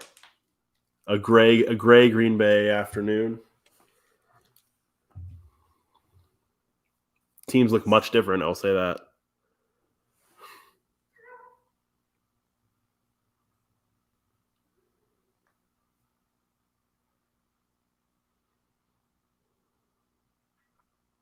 Another third down. Yeah, 3rd and 6. Baker has time, and right as I complimented the Bucs pass protection before the show, they allow sack to Baker. This has pretty much been everything we've seen from the Bucs this season. They drive down the field, the red zone, and then bam, field goal city. Yeah, that's frustrating too because it looks like he had one read. Looked like he went to look to Godwin first, and then I don't know. I almost feel like I'd like to see that again. Yeah, it seemed like after he was looking for Rashad to a degree. He had a split second, it seemed like, to maybe roll out to the right, but I don't know if there was anybody over on the right side anyway. So yeah. 39-yard attempt. Ooh, bit of a high snap. The kick is up, and this guy, no one's been more automatic than Chase McLaughlin. I'm pretty sure both of his missed field goals this year have been blocked, so not necessarily his fault. And Bucs take a 3-0 lead. Very nice. Really does feel like they do that quite a bit.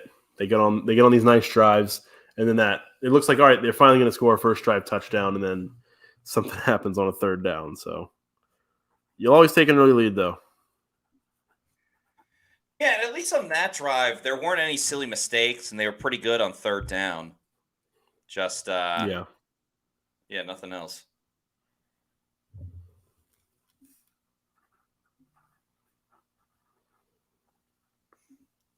Maze Villain says, "What's the deal with Devin White?" That's my Jerry Seinfeld impression. Devin White is a healthy scratch. If you're a hockey fan, a healthy scratch. He's good enough to go, but Bucs aren't playing him. And now we'll really see. I mean, this has you ever see the movie The Replacements, Bailey? I don't think I have, honestly, which is kind of surprising. It's with Keanu Reeves. Yeah. No, I've definitely heard of it. I don't think I've seen it. Okay, I was going to make a connection to that movie, but if you haven't seen it, I'm not. By the way, shout out to Fat Randy. Randy Bullock just hit a field goal from 58 yards for the Giants. Giants lead 3-0 over New Orleans. And Falcons play the Panthers today. Don't see much help. Don't see much help coming there. That was actually my lock of the week of Pewter Picks and Props was Falcons -3. I think I may just bet against the Panthers every week. If it's like within 7 points. Now, they did cover against the Bucs, but, that's the Bucs. Yeah, it is.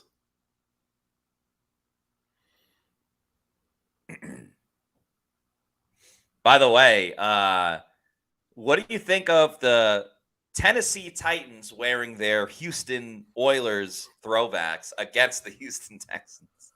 I think that's disgusting. I think it's a disgusting move.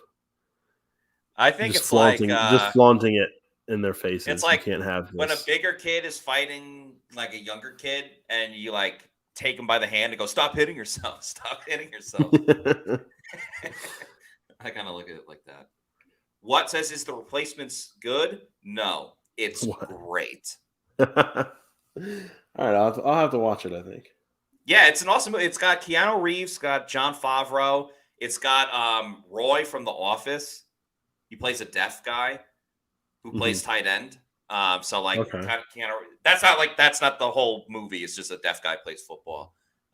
It's essentially like the players on a team go on strike, so they're trying to like build a team of scabs. And Shane Falco was like a great college football quarterback, but he sucked in the NFL, but he kind of gets a second chance. Awesome movie. Very fun. It's a comedy more than anything else. Okay. Kayvon Merriweather in there for Ryan Neal. Yep. Angle says great movie. Yes. All right. Let's see. No Devin White, but Vita Vea is back. You got Shaq on the right side. I think that's Yaya on the left. And Jordan Love completes his first pass to Romeo. Where art thou, Romeo? Makes Lil an Romeo. 8-yard catch. Lil Romeo. Shout out.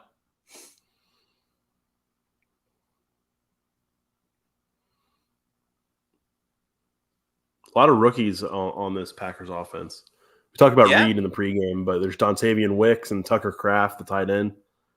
I They love had Tucker Luke Kraft. Musgrave as well, who was on IR, Yeah. I think.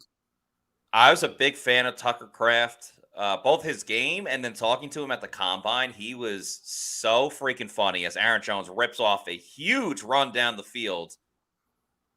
Eventually tackled by Levante David, but that was about a 20-plus yard run.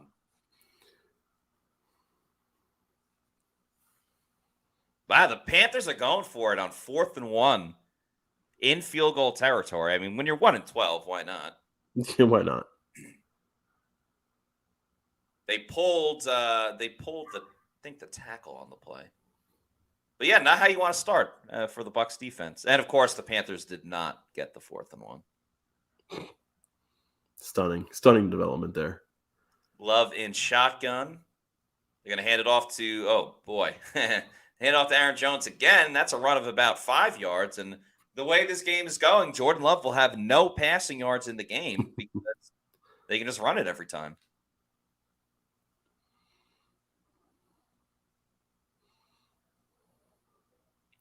Vita Vea has fought through. I mean, how many injuries this year? I know he missed last week, didn't he? But I know he's been banged up in a couple different areas. Pec injury, toe, I want to say. They run it again. Oh, what a great tackle by KJ Britt. Get fit, KJ Britt. I gotta workshop something like Get Live, but yeah, get fit.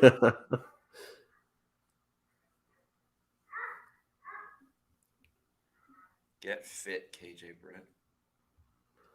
I think Jones kind of fell there, and KJ was right there to clean it up. 3rd and 6 now. See if they can get off the field.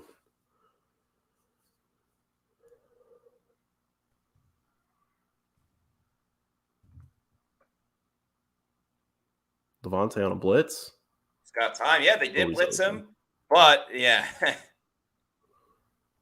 Wide open down the field.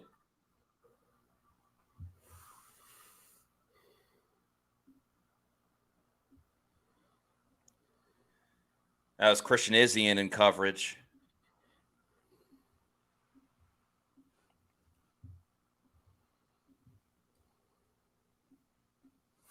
It's going to put the Packers in field goal range.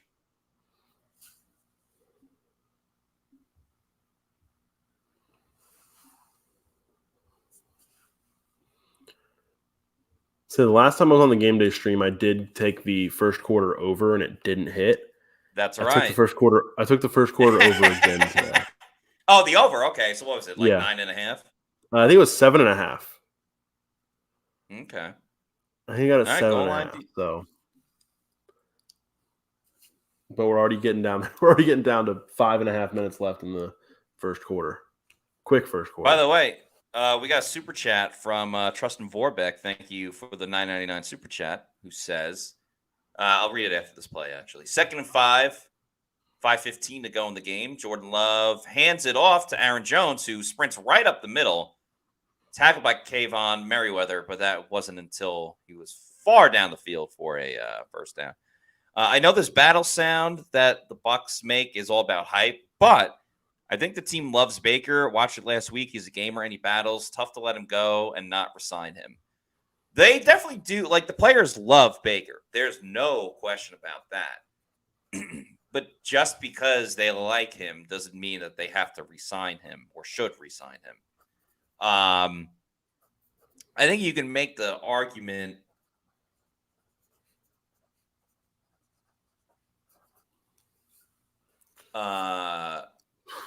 You can make the argument that if you want to re-sign him for another, like, 1-year contract, stopgap type of year, I think I would be okay with that because that doesn't stop you from still drafting a rookie quarterback. Yeah, I think at that point it's all about what he's looking for. If he thinks he can go get a multi-year deal somewhere, which I think he probably could. It just depends on where. I know he likes it in Tampa and he likes this team. So I don't know. It'll be interesting to follow, but a tough decision to make, I think.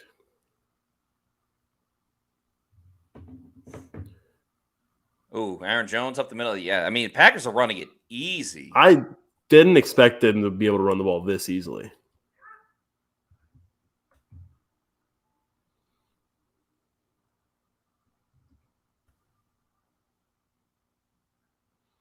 They've run 9 plays, 7 of them have been runs. I would imagine on 3rd and 1 they'll probably run it again. Yeah, why not? We did say it's going to be a battle of the running game. Packers do have a good, like, as bad as they are stopping their run, they are good running it themselves as they do run it on 3rd down. The Bucs get the stop. Will they go for it? Matt LaFleur infamously kicked the field goal in the NFC Championship game and never got the ball back. He knows he wants to kick a field goal here. He knows he wants to.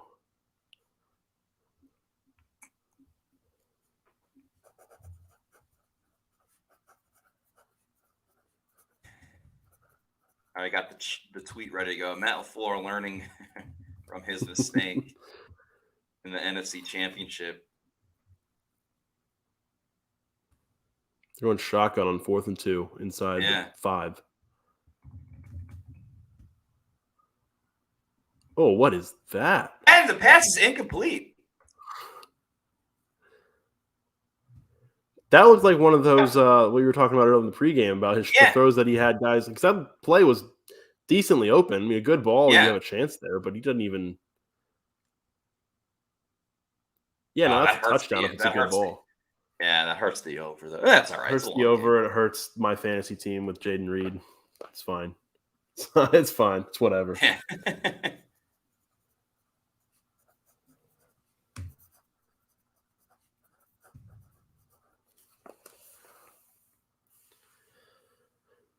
All right, still 3-0. Yeah, crazy. What an odd. So funny because everyone's like, "Oh, wow!" Like, great first quarter by the Bucs defense. No points allowed. It's like they literally ran the ball down to the 2-yard line. Brandon Palomo says, "Good stop defense," but was it a good stop? Like, remember last week when Desmond Ridder missed Bijan? They did like a little like rub route pick play. It was on the right side of the end zone, wide open, and he just flat out missed Bijan Robinson. I mean, that was more Jordan Love. He was very, very open.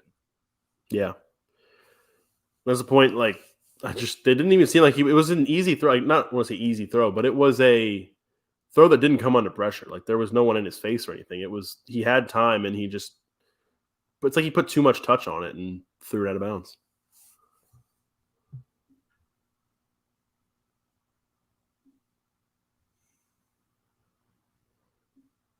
All right, how we feeling, Pewter people? Sam MC says, "Never in doubt, guys. ... guys." It's always a roller coaster with this team. Christian Hurst says, "Bucs red zone defense greater than Bucs defense." That is true. They are better in the red zone. It's one of those things that's sustainable, though. They do it pretty often. Glazer, yeah. Challenge to Canal's deepest starting position all year. Could be.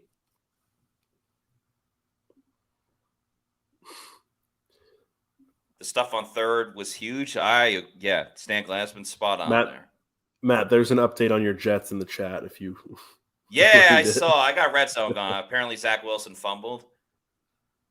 No shocker there. That's AFC Offensive Player of the Week, Zach Wilson. Yeah, you're damn right. What's crazy is like, I hope we got a 99-yard Rashad White touchdown, so it'll erase the Ronald Jones big run. Yeah. Oh, it's got a chance. Break it. I thought we had it there for a second. Yeah, Nicola says, man, if Shad had a turbo.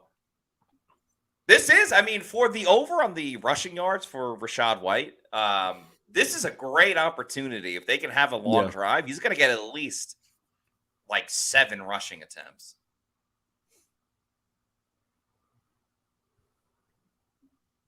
Second and 6. Baker and shotgun.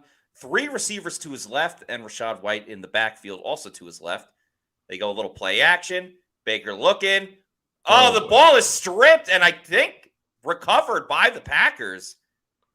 Oh, Baker was looking to go deep. Wow. What a play. That was a great play by Ngabare. The over's back, but the over is back. Yeah, you're gonna hit your first quarter bet. Maybe not, because they couldn't stop him on the first 2 plays, and then Baker. That is just damn too much of a windup there in that situation. Knocked the ball. It was before the arm went forward.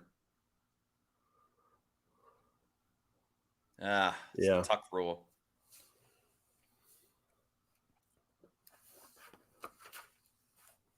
I guess they already reviewed it. I did have Jordan Love over 1.5 passing touchdowns on my underdog fantasy. So, yeah, if the Bucs want to make a couple TFLs, that'd be nice. You might be able to get to third down if the Bucs. Maybe. I don't know. I'm starting to wonder. Starting to sweat it out. Oh, Baker. They're showing Baker with. It sure as hell ain't Dave Canales or Thad Lewis. Yeah. I can't tell if that's like a trainer or someone on the medical staff. Yeah, because now they're showing it on red zone. Oh, my God. Could it be Trask time? Oh, my God. A screenplay. Jordan, is that Tucker Kraft, our guy? Yeah. Yeah. Hey, there's the Kraft. Yeah, there you go. That's a backbreaker, though. State. The Bucs get a gift on 4th down. I wouldn't say really got to stop. They got a bad throw from Jordan Love on 4th down, and then Baker holds the ball too long, and then not only does he hold the ball too long, but he does too big of a windup to take a deep shot down the field and leaves the ball out there. So that's tough. Tough way to end the quarter, unless they can do something in the next 49 seconds. And the kick is good. That makes it 7-3 in favor of Green Bay. Feels like every Bucs game is the same. It is, man. Time's a flat circle. The early drive that looks really promising ends in a field goal. Then they end up giving up a touchdown, go down 7-3. And then it ends up being a pretty close game down the stretch. And it's never like overly exciting. Last week I said it was probably an exciting game, but it's never usually like a thrilling game. It's just kind of like not good football to watch, but a close game. It's every game like that.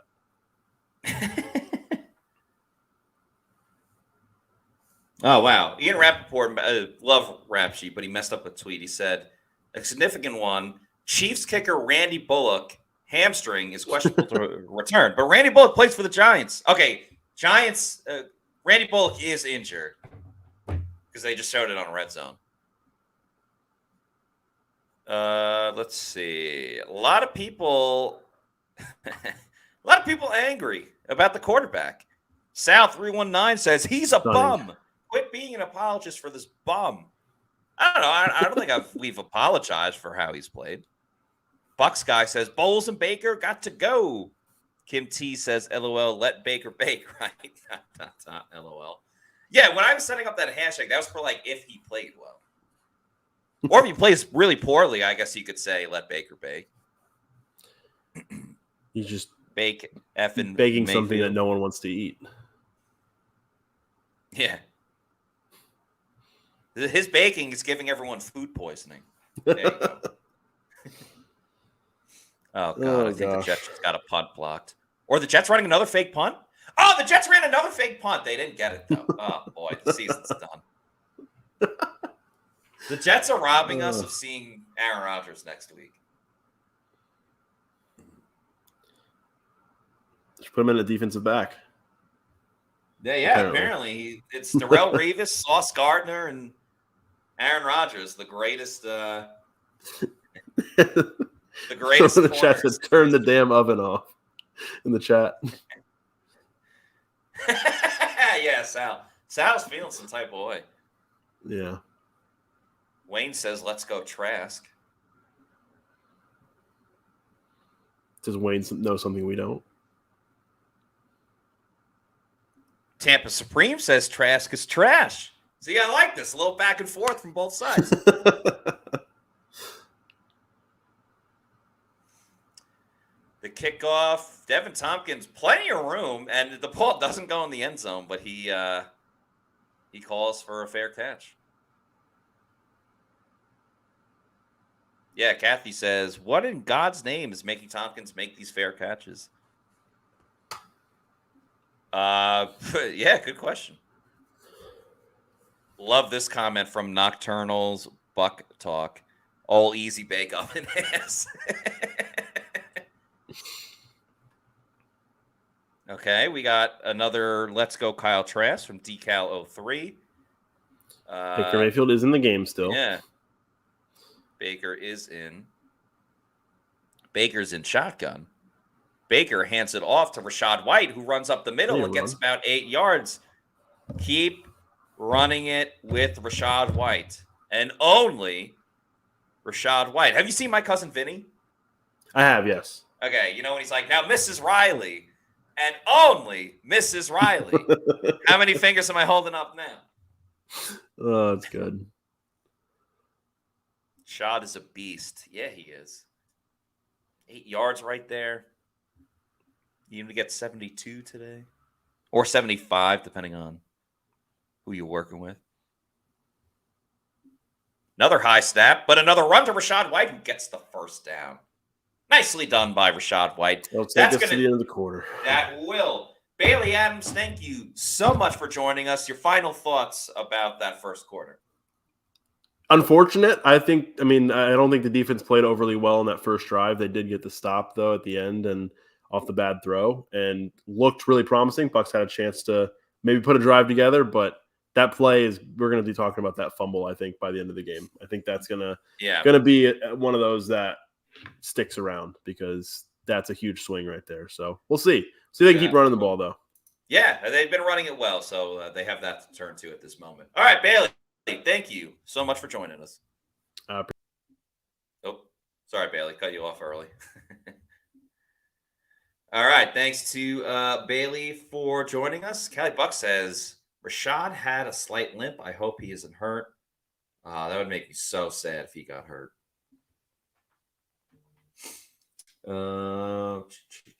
Yeah, Saints just took the lead. Nocturnal's Buck Talk says, Matty Ice with great movie references on the daily, LOL. Thank you for noticing that, Nocturnal's Buck Talk. I try to bring it when I can. Charles McDaniel wants to know, is Devin White healthy and active? Yeah, he is. This is a coach's decision. He is not playing in today's game. Paul A.K. Florida Dreamhouse says, Matty Dimes Rachaad going to pay us, brother. I think he might.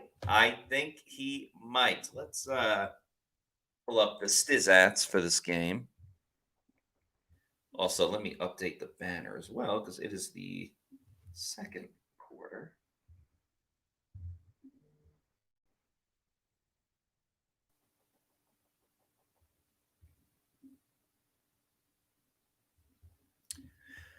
Okay, Rashad White.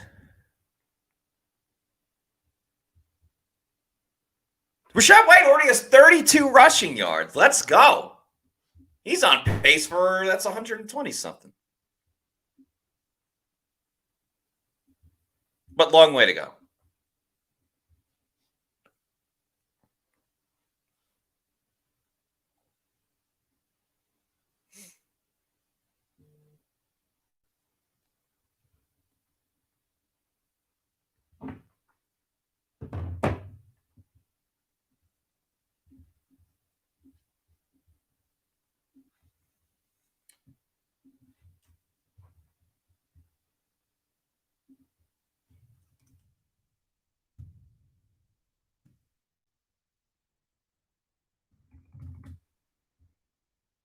Okay, we're starting out the second quarter as the Bucs are in shotgun. Baker throws over the middle. It's caught by Mike Evans. Oh, yeah. Remember when Mike Evans was part of this offense?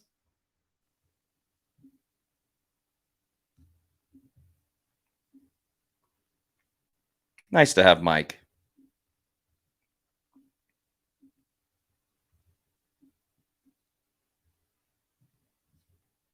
Get lit, KJ Britt.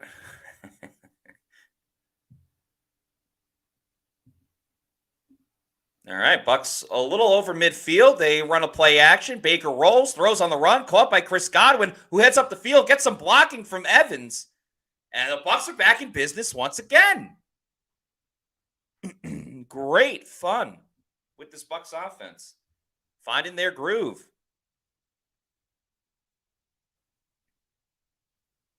Oh, Justin Fields with a big play, and the wide receiver dropped it. Oh, my God. If you guys get a chance to check out what happened in the Bears game. Oh.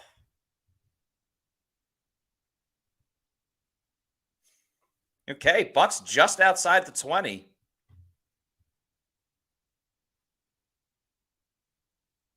They run it with Rashad White. Gets about 2 yards on the play. I guess Rashad's healthy enough. He's still in.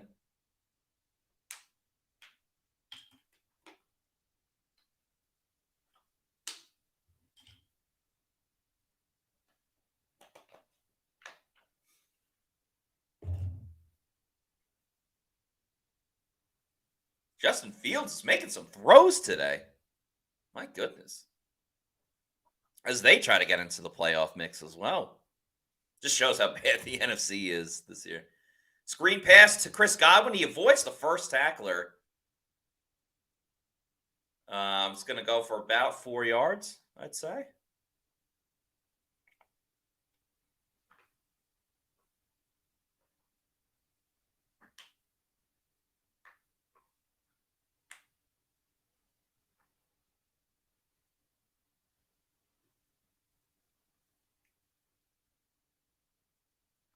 Third and 6.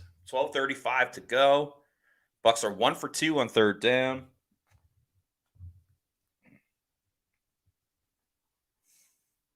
Packers bring some pressure. Baker steps up, throws, look in the end zone. Touchdown, Mike Evans.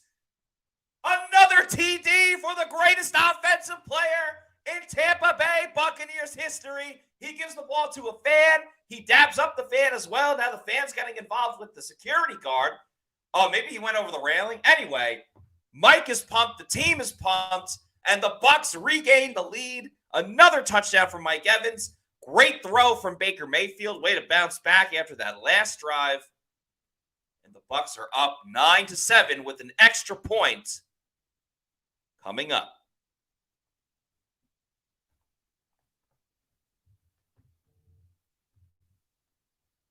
The extra point is good. Bucs leading.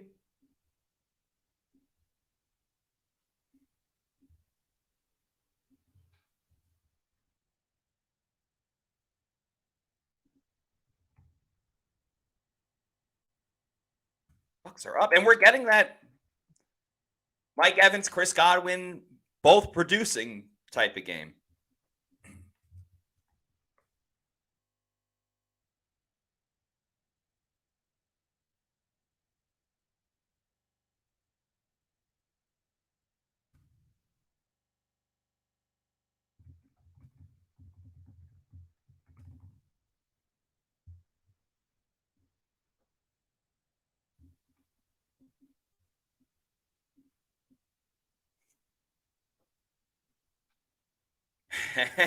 Paul, aka Florida Dreamhouse, says Baker sucks. Start Trask.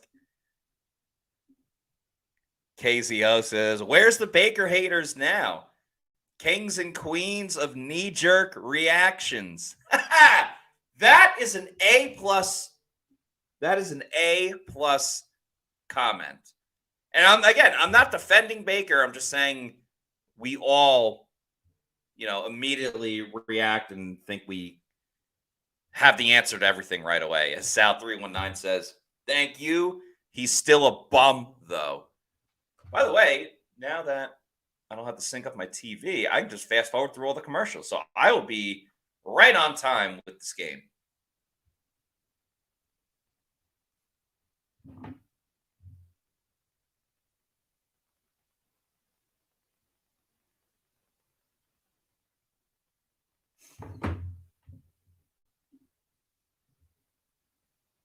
He was still talking to security. Yeah, that was interesting.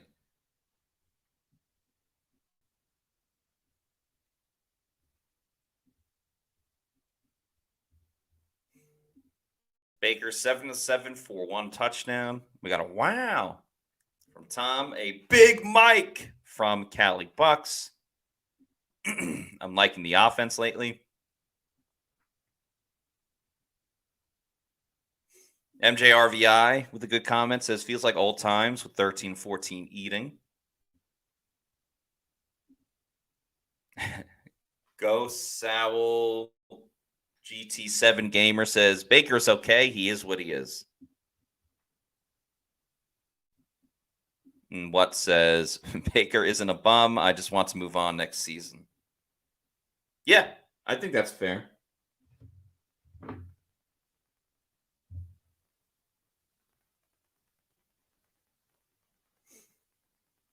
Okay, Mike Evans' touchdown is the 93rd total of his career. That ties Rob Gronkowski and Jim Taylor for 30th overall in league history.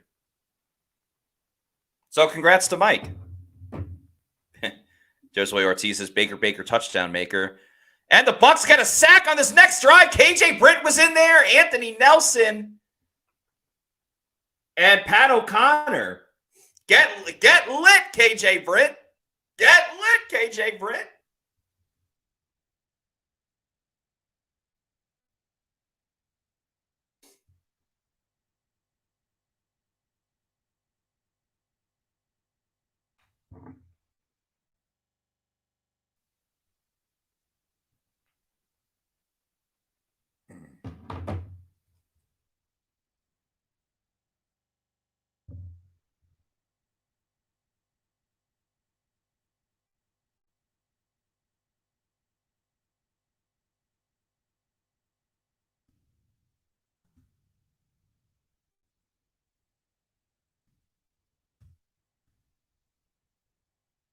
Nice to see. Narav gives the fire emoji.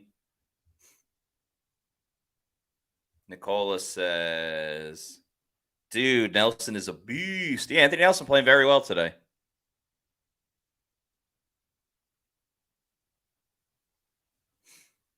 Third and 7. Can the Bucs get off the field? Oh, is that Marquise Watts? Marquise Watts jumped early. Unless they're saying it was the... Nah, I think it was... Yeah, I got to give a shout out to SJ. He goes by Canuck Buck on X. He came up with it. Get lit, KJ Britt.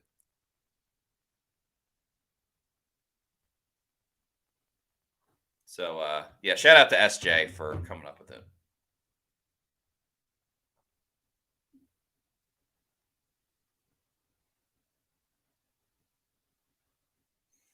Third and 2, it becomes.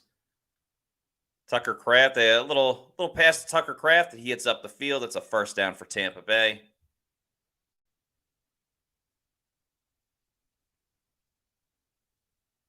Yeah, Long Lost Glacier says, tough for the guy that can't get on the field.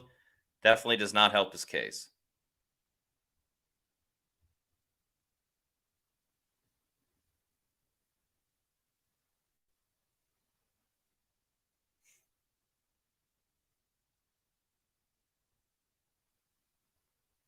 All right, let's see. Packers got a wide receiver going in motion. They fake the handoff to Jones. Love looking down the field. Tucker Kraft wide open, tries to leap over D. Delaney. D. Delaney comes up screaming. He's yelling at something.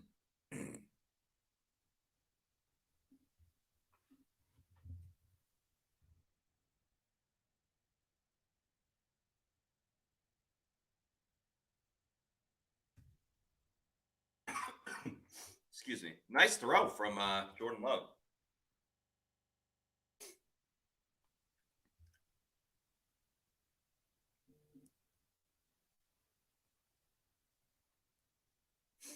And now Kraft is feeling it in the cojones. Let's just say that. There's something odd about that run play.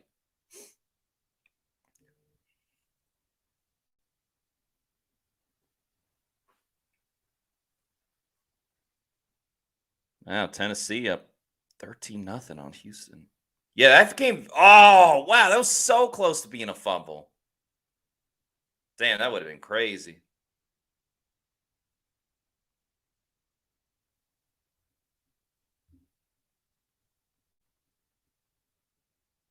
Second and 10, 8:30 to go. Remember, the Packers do get the ball at the end of the half, or to start the second half. Love, little short pass. Nice tackle by Christian Izien. Oh, don't get a flag, Christian Izien. The ref started saying something to Izien after he was talking that bull junk.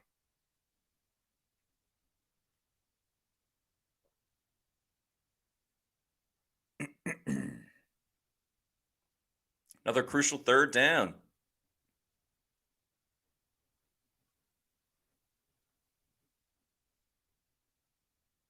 Will it be a tie game, or will Packers take the lead?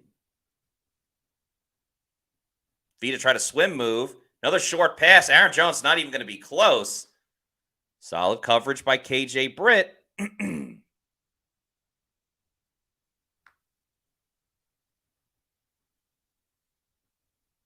And yeah, Packers going to try a field goal. So I didn't know that. Shannon Sharp calls it a bull jive. I like that too. What up, Tay Girl, joining the show?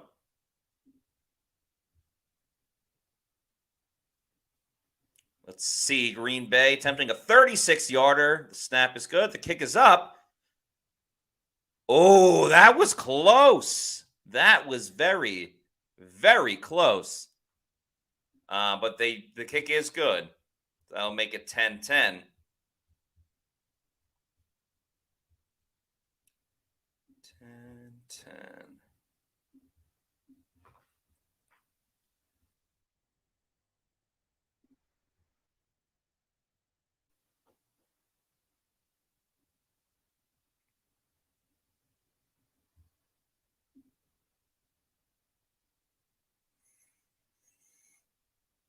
Oh, shout out to Diesel Roche, who says, it's been a while. Happy to catch a live broadcast. Happy that you are with us,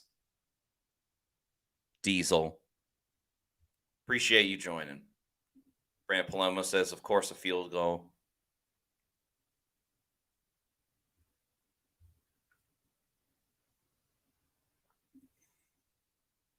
Josue Ortiz says, I don't think anyone is surprised by this neck and neck pace. Yeah, it's been pretty back and forth. Paul A.K. Florida Dreamhouse says, Bucs have a quarterback flirting with 3,500 yards and 20 touchdowns, and some of you want him out of here. By the way, who is the best quarterback in the NFC South? Paul, that's a great point as well. The best quarterback in the NFC South, without question, is Baker Mayfield. Now, I mean, it's not the most flattering of honors because everyone else has played so poorly. But that is true. They do have the best quarterback in the division. Pete says tie game could be worse. Yeah, absolutely. You know, could be a lot worse.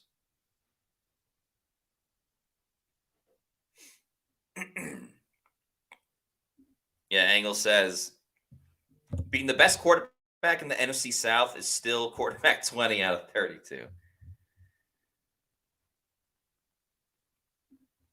Brandon says, this is December football, could make a major impact for player positions. Yeah, I mean, if the Bucs win this game, they could get in as a wild card.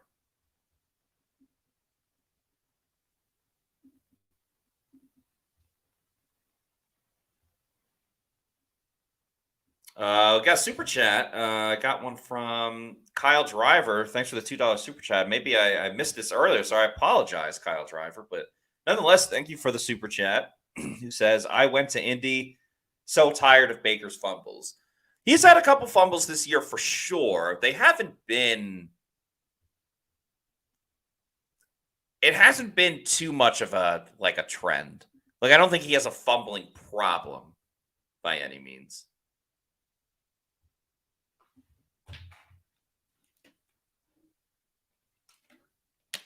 Come on. Oh, come on, Devin Tompkins. Freaking return one. Shout out to Brian Gomez with TGH2 who says, what's up, Pewter people and Matt? What's your feeling about the game as of now? I like what the offense has done. You know, like outside of the strip sack, they've moved the ball fairly well. They're still running it very strong. And you got Mike Evans and Chris Godwin involved. So got to be happy about that. Don't love the defense right now at the moment. So we'll see if the defense can kind of pick it up a little bit. I think the coach has got to be forcing or telling him to do the fair catch because there's no other reason. Stoppage play. Looks like it's going to be a false start. It is a false start.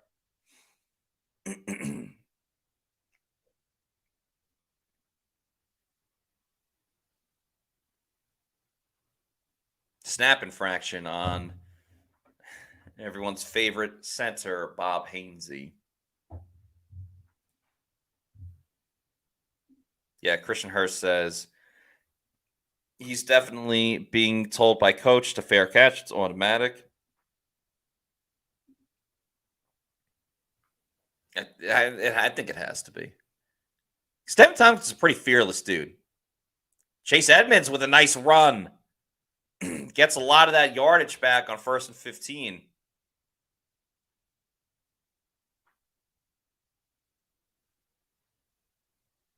I forgot CJ Stroud isn't playing for the Texans.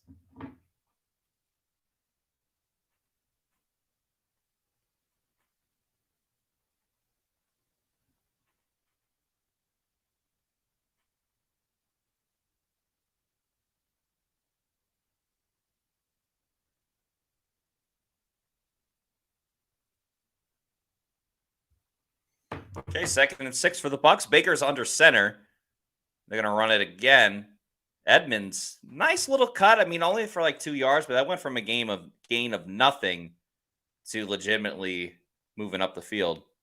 Oh, the G-Men moving against the Saints. They are at about midfield. They're down 7-3. I know Bucs fans are going to be paying attention to that one as well. Yeah, Long Lost Glazer, that's true. Rich Bisaccia was here under Gruden. Todd Bowles. Scott Reynolds has told me some cool stories about his interactions with Rich Bisaccia.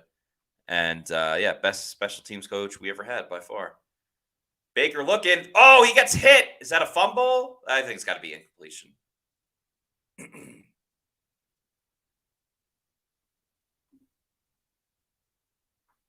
Nicole says, let's go, Tommy Cutlets. Oh, he's running again, Tommy Cutlets. Yeah, another little first down. Oh, Tommy DeVito. Why don't they roll him out? Yeah, they should.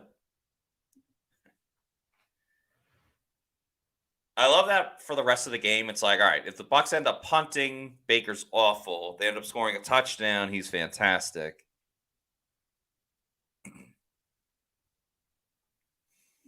Josue Ortiz says, would love to see Otten get in the game. He always makes great catches. He makes clutch catches for sure. Look at this boot from Jake Camarda. Oh, an all-time punt from Jake Camarda. Dude, hold on to the football. Derek Pitts, how many times are you going to freaking fumble it like you got butter all over your hands? But a great punt.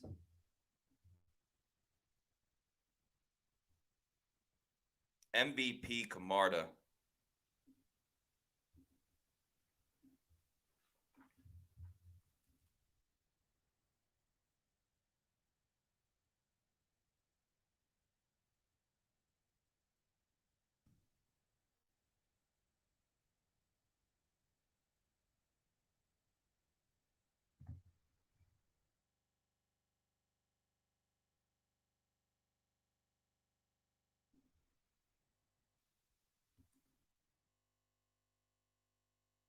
Man, what a punt.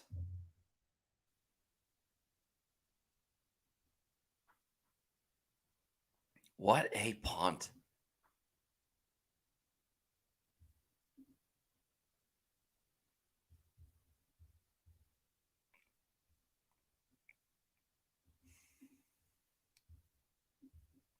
All right, we all do a little safety dance again. Yeah, that was freaking me out with Derek Pitts. Like, because you've seen it before where like a guy just tries to down it, but he ends up like botching it and it and it goes into the end zone. I was worried that's gonna happen, but it didn't. And What says, man, I'm tempted to get a Camarda jersey. Oh, shout out to where was it? I saw the Pewter cast in there. Shout out to the Pewter cast watching right now. As we'll see if the Bucs defense can make something of this field position switch up. Remember, the Bucs did have the ball like right in that area in the first quarter, and that's when Baker got strip sacked. So, Kathy Gillespie says, "Got to get pressure on Love, or I can see this going sideways." Yeah, I mean, we've already seen from the coverage a little bit by the Bucs that it's going to be another situation where the receivers are going to get open for the Packers based on coverage, based on Zion and Jamel Dean. So pressure needs to come through. Hey, shout out to Tommy Fault. Sorry if I'm not saying that correctly. But Tommy says, greetings from Finland. So happy to catch you guys live. Tommy, absolutely love hearing that. Thank you for watching us right now, all the way over in Finland. Shout out Finland. That is so awesome. Kathy Gillespie says, keep us posted on Tommy Cutlets and the family. I will. I got Red Zone on the other TV. So when they cut to that game, it means something's happening. All right. Jordan Love's going to start in shotgun, standing in his own end zone. And he's going to pass it. Bucs send the blitz. Love gets hit. Throws it deep.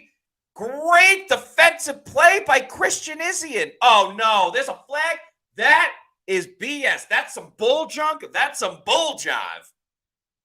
That was not. I repeat. Let me get a replay. I don't love that call. Don't love that call.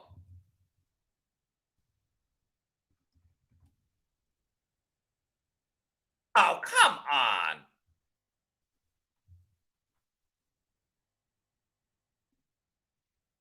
Freaking refs. Antoine Mayfield Jr. with a good hit on Jordan Love.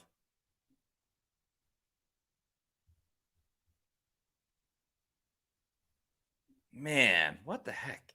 I feel like the Bucs. Ooh, Zion with a nice play. The Bucs tend to screw up these situations where the defense, or where like Camarda's able to pin them deep.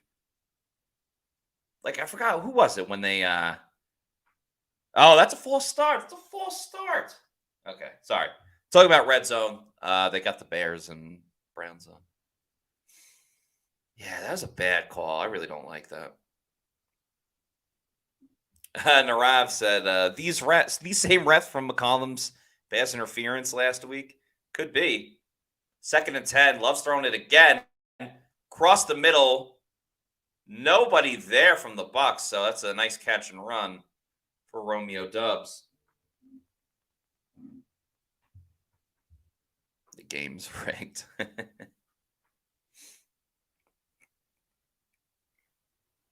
Oh, it looked like maybe D. Delaney fell in coverage. Shaq was in coverage too.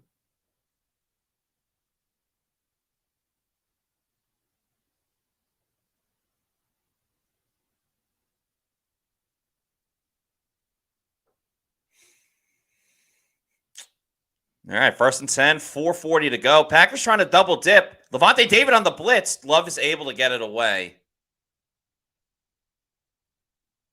Well-timed blitz today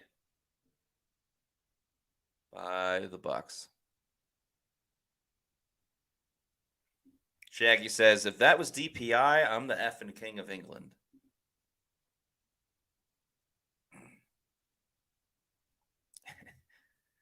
Long Lost Glazer says, intentional grounding, you coward refs.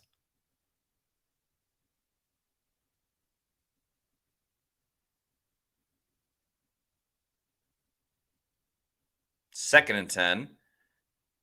Packers getting away from running the ball, which they did so well. They sent a blitz with KJ Britt, but that's because they were running a screen. Bucs do pick it up pretty well, though. You got Shaq, Yaya, Levante. KJ Britt hustled back after blitzing.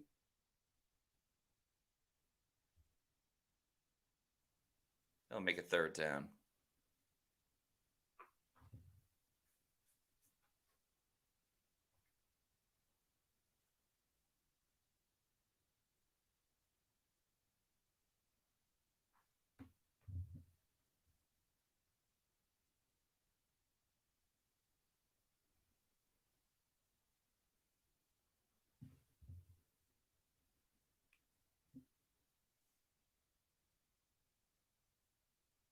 Ooh, they can call it delay a game? All right. The refs are in their bag today.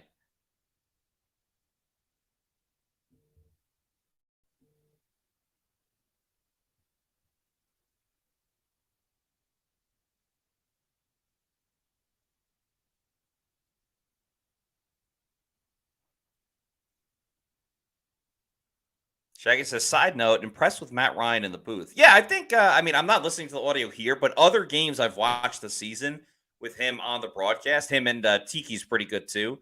I think they're a good group. Obviously, very well experienced. 3rd down, Bucs only rushed 3. The ball is caught, but well short of the line. Double team tackle by Merriweather and Levante David. So, Bucs get the stop. Are the Packers really going for it? I think they're going to try to draw him off sides. It's 4th and 6. You're going to give him the ball at midfield with 3 minutes to go if you don't get it?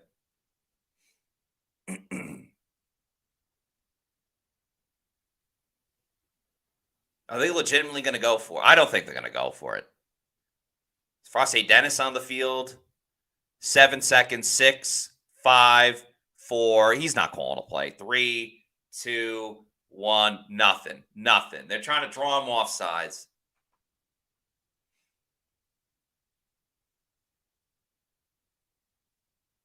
All right.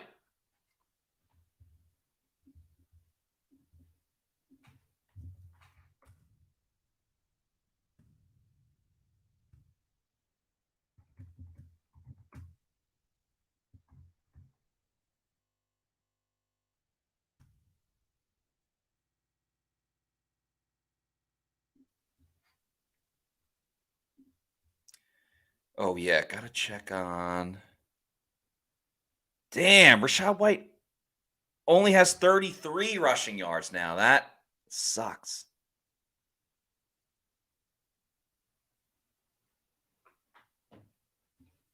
He only has 8 rushing attempts. Damn, son. Oh, and the Jets are cooked.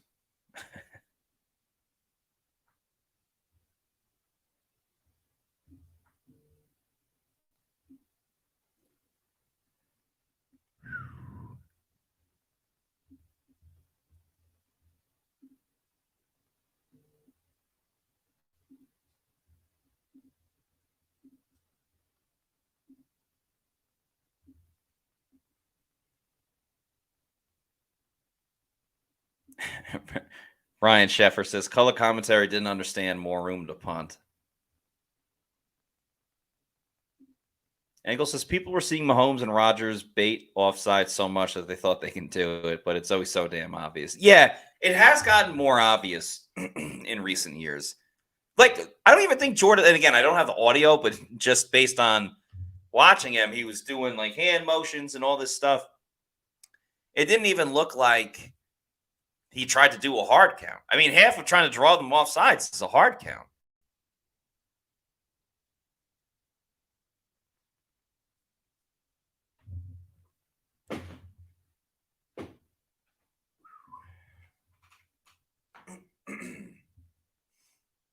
Yeah, will Todd Bowles use the timeout on this drive? I can't wait to see.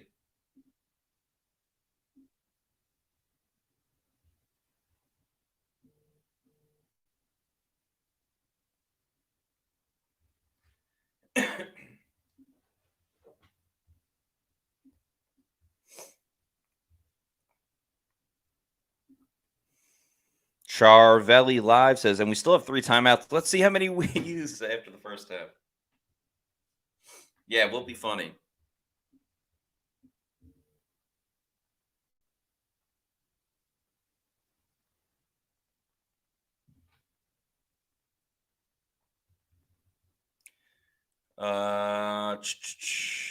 Can you place bets on if Bowles will use timeouts? I would love to. I don't know if you can. Over under. I'm gonna say over. I think after the 2-minute warning, they end up using some type of timeout.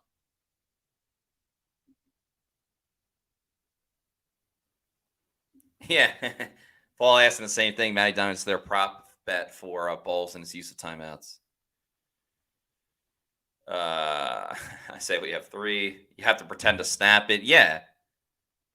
There you go, Rashad.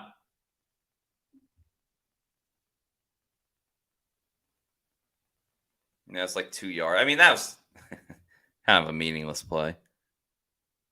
Wow, that's how the Falcons score. Cardale Patterson. What was that, a 2-yard run? All right, we are at the 2-minute warning. By the way, next week, very busy week. It's Christmas. Christmas Eve is when the game's going on. But we're still gonna have the Pewter GameDay Show on Christmas Eve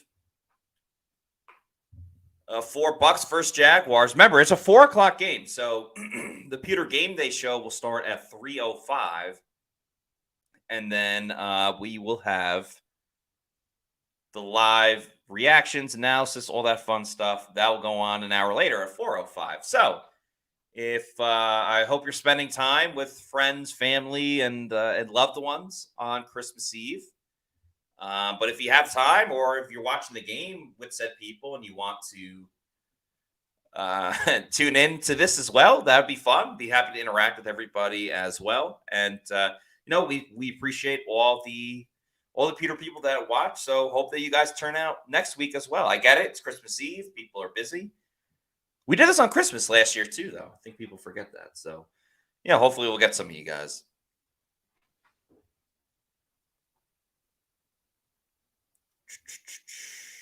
Yeah, I kind of forgot it was a 4 p.m. start as well. Oh, wrong graphic. There we go. Joe Flacco chucking it deep to Amari Cooper. Wow.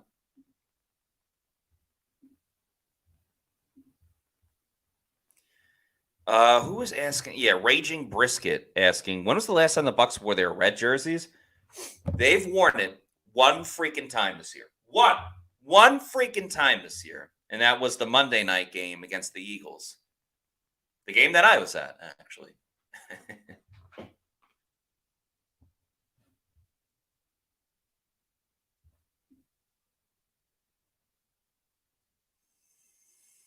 I agree with Air Raid Band, who says the red jersey goes hard. I don't understand the aversion to wearing them.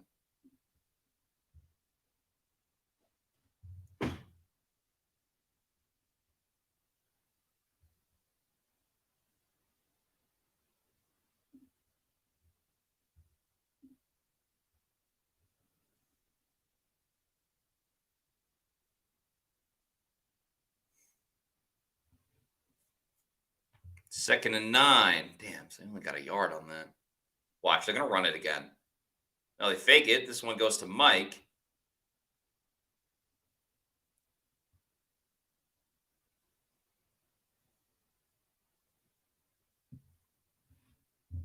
So we'll make it a 3rd down.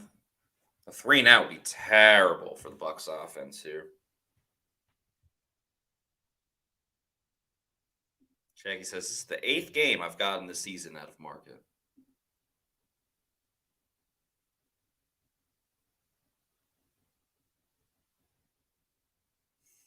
Third and 3. Damn, they better start using these timeouts. I mean, they're down to 1:20. I get the gamesmanship behind it. Godwin makes a catch. Call timeout. Timeout. Timeout. Timeout. Timeout.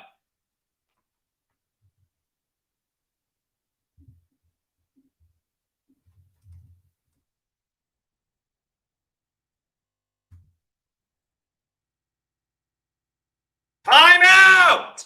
Timeout! Timeout! How are you not calling a timeout?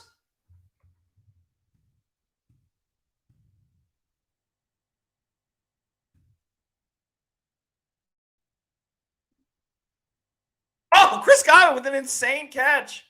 Call timeout! Wow, that was insane.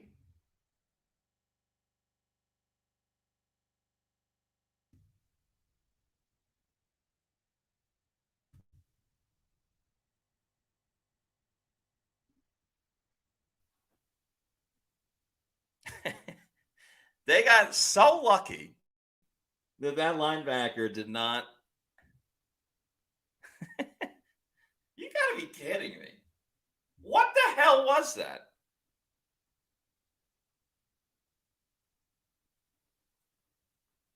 Finally, yeah, he took the timeout. Let's go.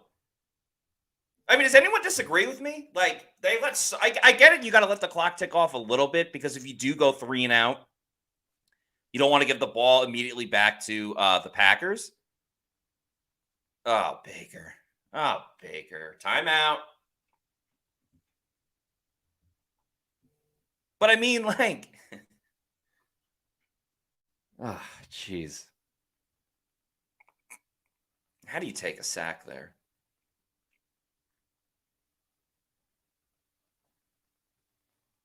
Tristan Wirfs got beat on the play? Damn.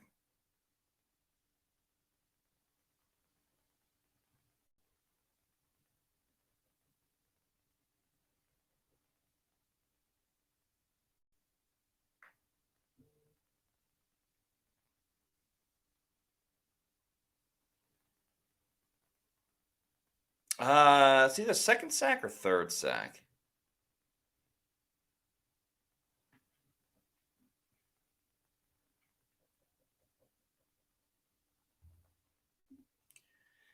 Jeez Louise. So 2nd and 19. Now the Bucs just gotta try to get into field goal range. Which McLaughlin does have a big leg. Baker looking. Throws it short. I think he's just trying to get rid of that. It's going to be holding. It's going to be holding on the Bucs. Or not. I don't know. Yep. That's on Gedeke.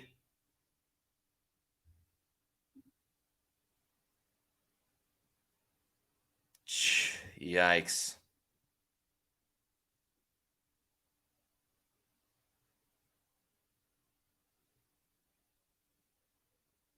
Yeah, Rashawn Gary probably should have had the sack.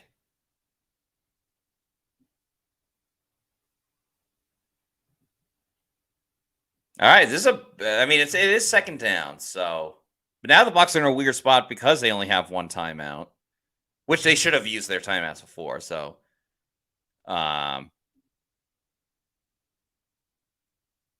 Baker thrown to his right. He's got Chris Godwin. Get out of bounds! Ah, dude, you got to get out of bounds.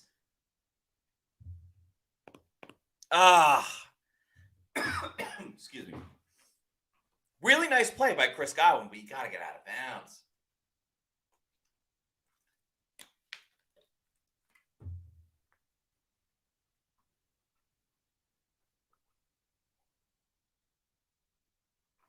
He was so close, too. I guess maybe he didn't see how far the defender was. Man.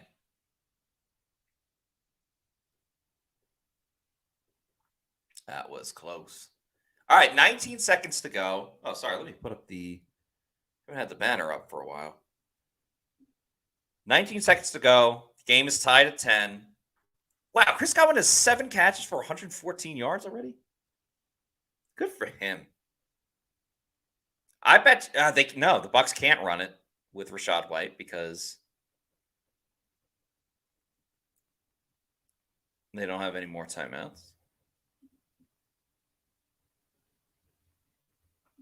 Yeah, Chris Godwin, big game for him.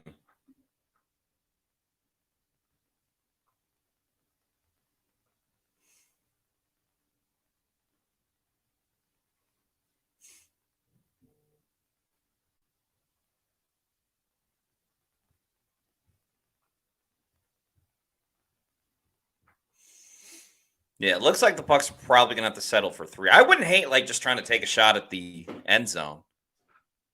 Just throw it deep to Mike.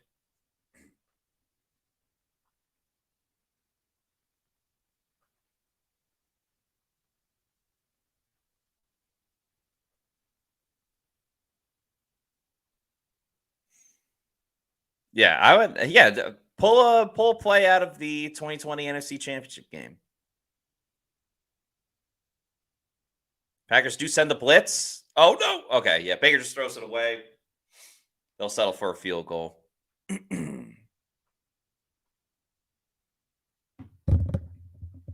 All right, Chase McLaughlin.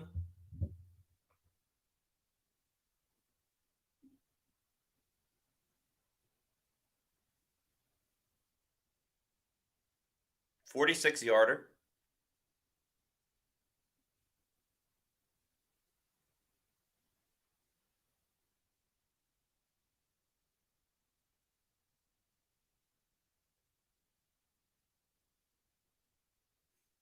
Kick is up, and it is good. Chase McLaughlin gives the Bucs the lead again.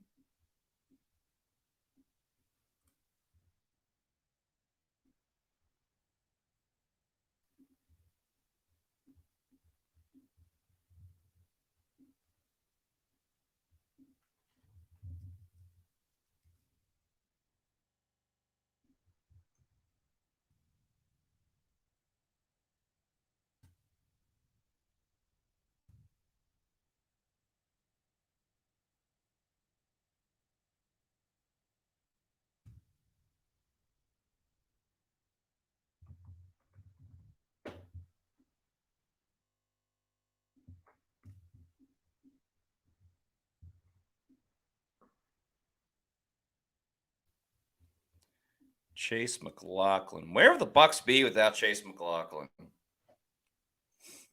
All right, so that leaves 10 seconds. You assume Camarda or you assume he'll just kick it out of the end zone. They are going to give him an opportunity to return this. All right. They do make the stop at the 25. Giants convert on a 4th and 2. They got a minute to go. What's up, Adam?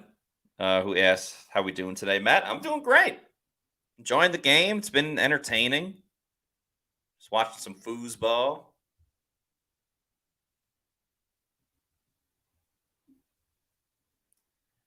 All right, Packers take a knee. We're going to go into the half with the Bucs leading 13-10. I'm going to take a quick little break and then return. Come back for the second half for the start of the third quarter. So see you guys in a little bit. Peace out.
All right, we are back for the second half as Kalijah Cansey starts off well with a good pressure on Jordan Love. Give me 1 second.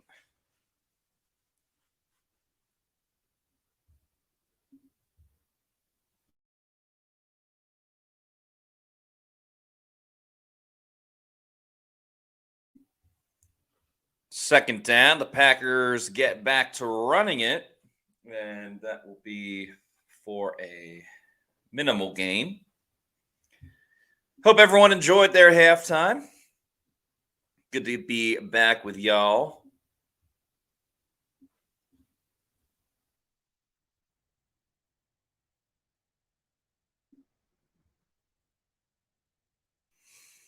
And Bucs immediately find themselves in a 3rd and 7.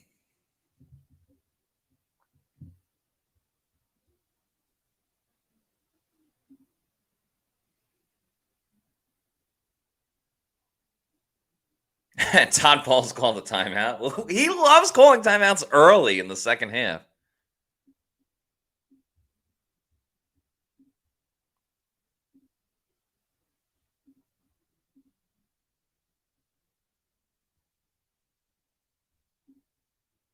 Oh, man.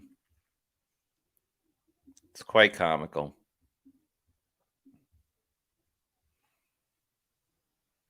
All right, 3rd and 7.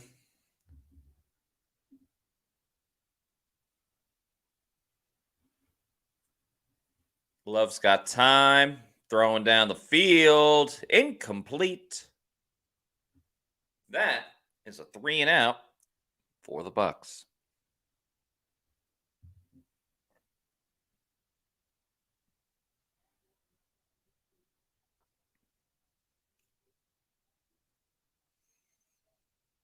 Yeah, you had 2 receivers in the same area. So maybe someone ran the wrong route.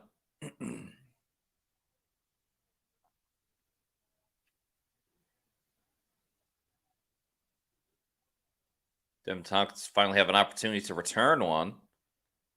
Makes the catch, heads up the field. Not bad. About 10 yards.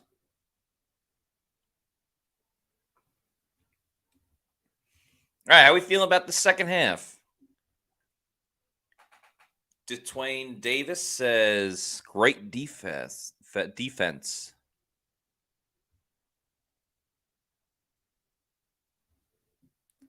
Brandon Palomo says, let's go. Stan Glassman says, had to call it substitution issues. Well, every week there's a substitution issue.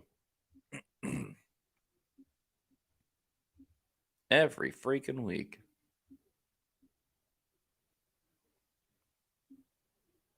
Kathy says, yay, Bowles paying attention with that timeout and forcing 3 and out is great. Naresh Kanan says, if they don't score touchdown now, it's over. Well, they're winning 13-10, so I disagree with that. Angle said, Bucs are trying to go for having 8 guys out there this week. No, that is funny.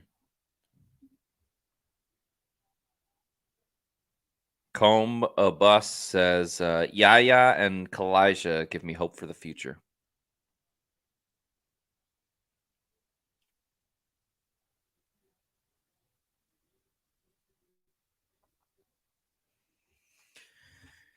Yeah, curious to see what adjustments the Bucs make. I mean, they ran the ball quite well. I don't exactly know what else they need to. I mean, Mike has a touchdown. Chris is over 100 yards. Would like to see Rashad White get a couple more rushing yards.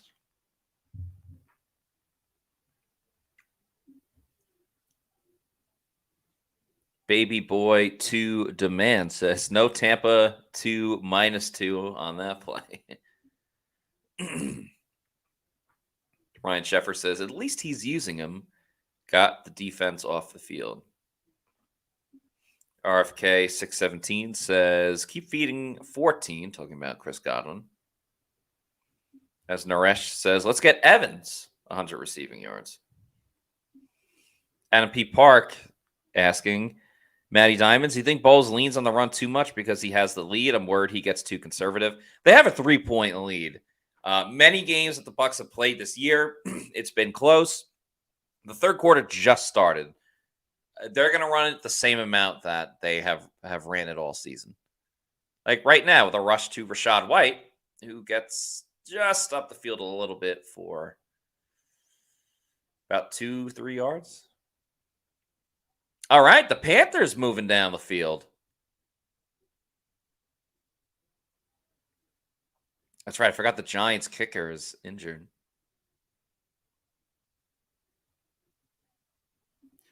Kathy says, what do you think, Matt? If I wasn't biased, I'd be highly entertained. Yeah, the game has been entertaining. Baker's played well outside of the fumble. I mean, he's 12 of 14, and that last one was a throwaway.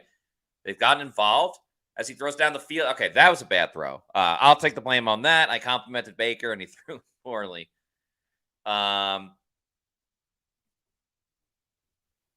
Defense is starting to shape up a little bit. Yeah, he had Chris Godwin. The defender was right in his face, but yeah, he had him.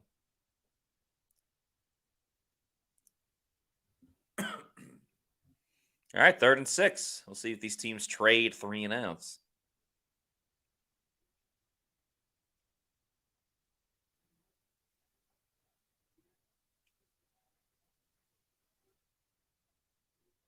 Bit of a low snap. Oh, Baker. Oh, Baker throws down the field. He's got Evans. Oh, wow.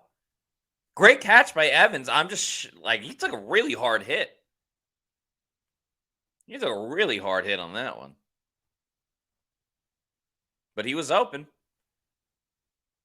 Oh, right to the back. He could have taken out his legs, too. Thankfully, he didn't. Whew. Yeah, that was a rough hit.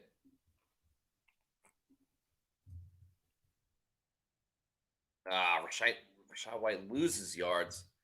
They're running on a 1st down every time. It's getting very predictable.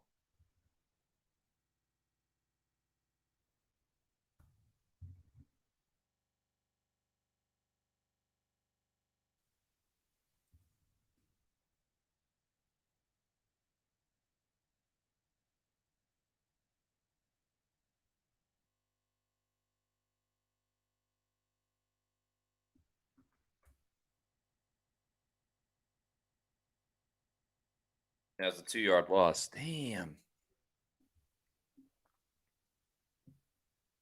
Take the handoff this time. Throw it. Trey Palmer. I can't believe Mike Evans didn't get, like, seriously injured.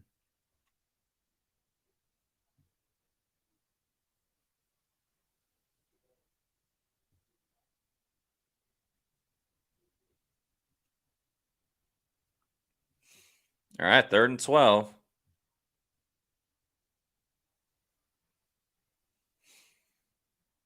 Not undoable. I mean,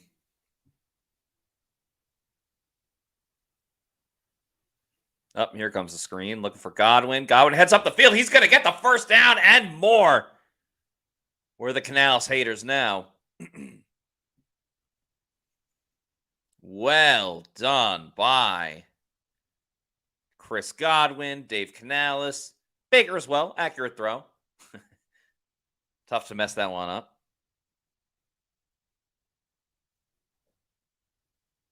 Let's see the typical run on 1st down. Yeah, Mike Evans is back in the game.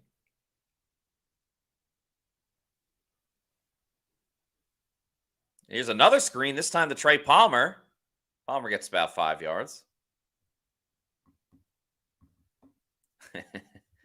Angle says, 1st down screen? Say it ain't so. It's 2 screens in a row, but effective screens.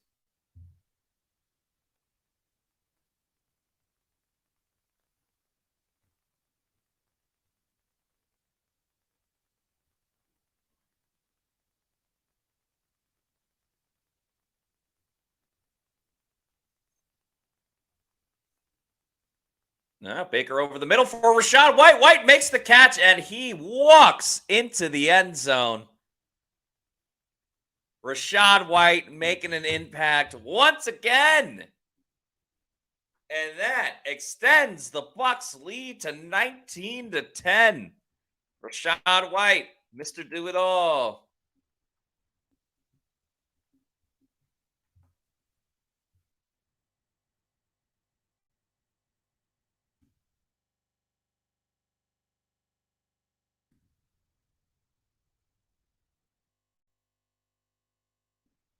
Thanks for Rachaad White.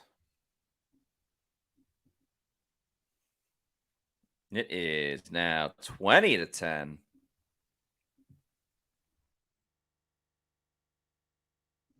Remember, the Bucs were in the situation last week where they were up 9. Nicola says, Baker Mayfield, 2 out of 4 touchdowns. I'm telling you, he's getting 4.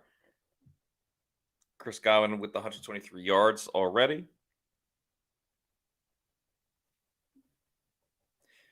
Angle says, hey! Angelina S says, LFG, let's friggin' go.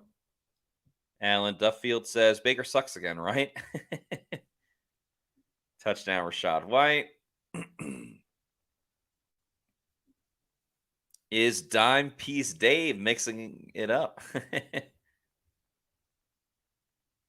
Kathy Gillespie says, I'm jumping up and down in my living room. Love Rashaad's version of the gritty. Shaggy says, keep thy foot on the throttle. Probably meant keep the foot on the throttle, but thy works as well. Miguel Ramirez says that offense was definitely it. Love seeing the offense mix it up.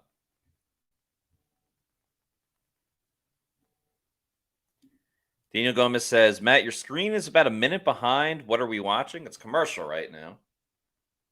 Now I'm up to speed. Let's see. Oh.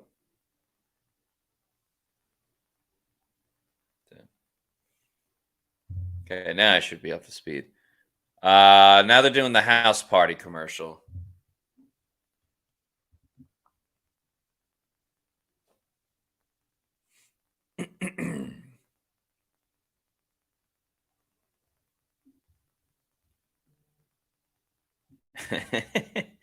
Paul K. Florida Dream House says Baker sucks. Okay.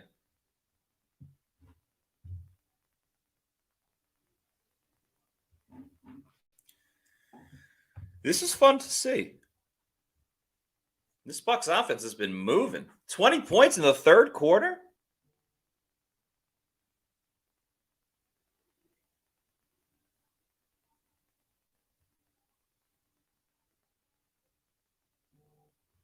I guess from Coma Bus says, wait, are we seeing the offense get an identity right now? Getting close to it. Brian Yukich says, so happy they decided to bench Devin White.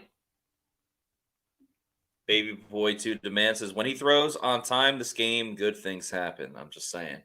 Yeah, very true.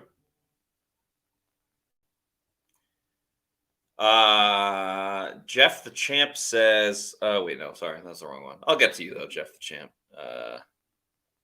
Something about the streaming.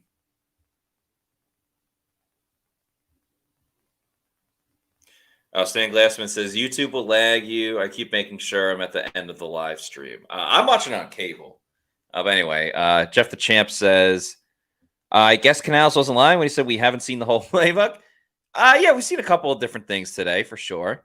And you got to. I mean, these are the playoff style games. Packers start with a handoff. And who's there? None other than Levante David as Angelina. Ah, damn. These chats are coming in so quick. I can't even. I go to click on one and then another pops up. Angelina S says, LVD. I do have some bad news, though. Unfortunately, the Saints just scored a touchdown, so they will take a 14-6 lead on the Giants.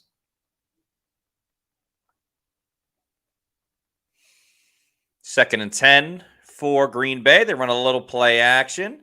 Love throws it short. Oh, just tackled Aaron Jones makes the catch, tackled by KJ Britt. Again, another nice play by KJ. Looked like he's going to be able to squeak through, but he did not. And Todd Bowles is smiling on that play, saying, see, KJ made that one.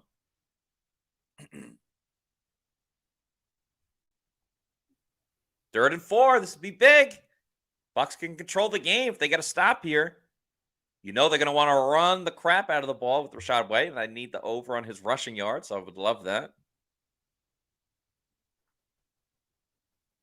Bucs send one blitz. Ball's thrown over the middle. It's caught. Wow, still going. All the way down to midfield. That was Wicks on the catch. Packers not giving up just yet. Yeah, what the heck? He brought everyone for a ride. Winfield. Really just Winfield. Everyone else stood around.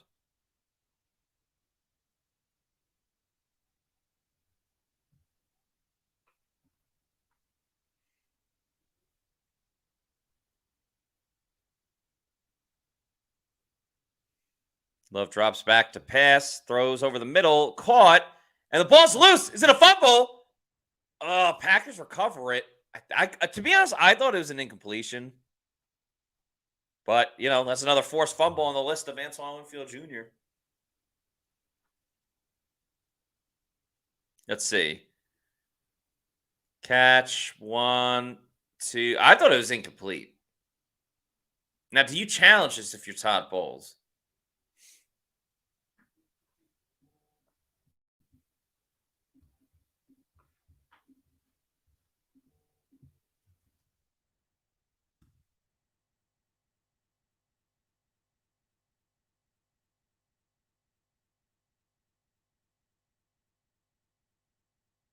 Well, Love steps up in the pocket. Yaya got a piece of him.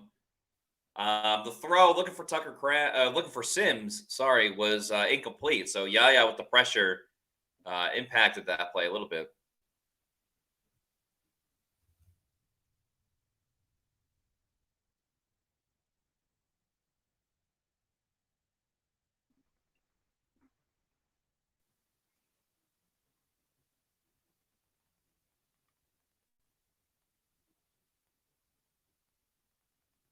Yeah, it's his 5th forced fumble of the season.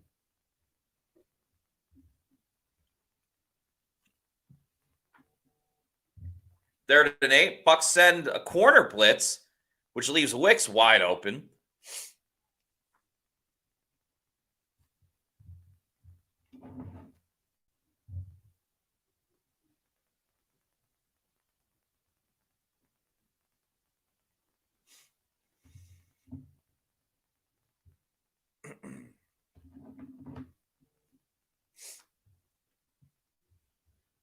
Yeah. Yeah,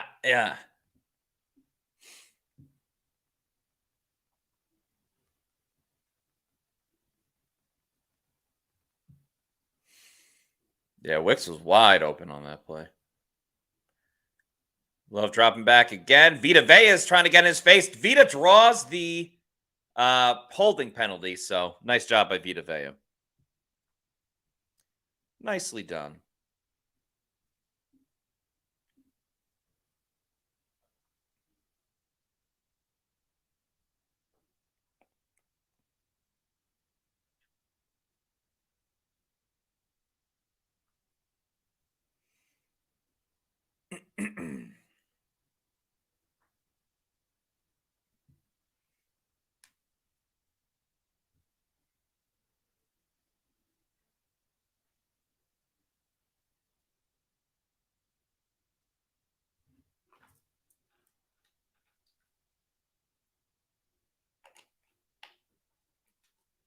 Only way to stop him, says Narab. All right, the Bucs gotta get off the field here. It's 1st and 20. There's Love. Scrambles, rolls out to his right. Throws. That ball got tipped, and somehow they're saying it's caught? Wow.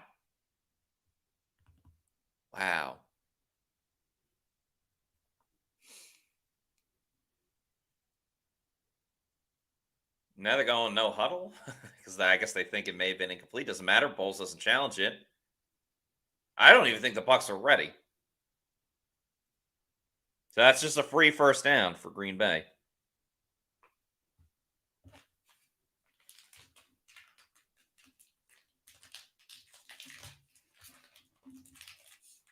Yeah, Izzy and oh man, yeah, it's a tough one.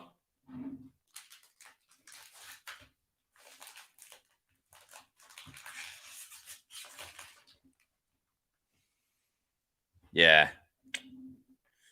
probably should have challenged it. And again, because if you lose, you're only down to one timeout. Nice play, Levante David. Bucs send the blitz. Look like they're trying to do a screen anyway. That's big time. Yeah, they faked the screen one way, tried to do it another way, but because Izzy and blitzed, he was already in Jordan Love's face, so he had to get rid of it. 2nd and 13.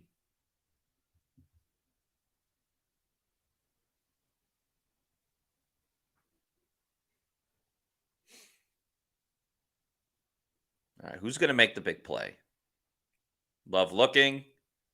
Throws it short again. It's going to be another loss on the play. Anthony Nelson does a good job pushing the running back out of bounds.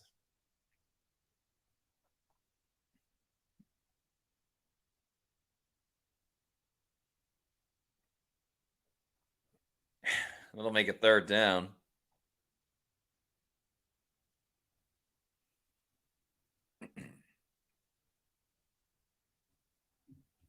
I like this comment from Christian Hurst, who says, we only look good when we're aggressive.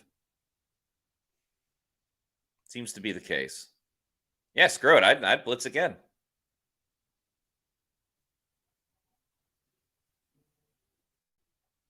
Love the pockets collapsing around him. He escapes. Anthony Nelson throws towards the end zone.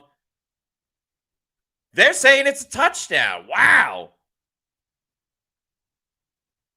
Jaden Reed, the rookie out of Michigan State. Was he in?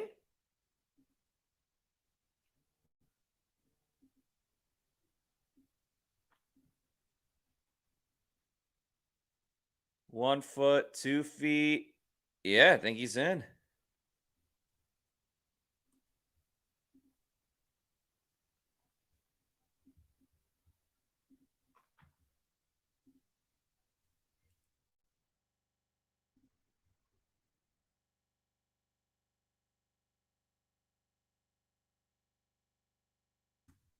What the Bucs do, man? They let teams back in the game.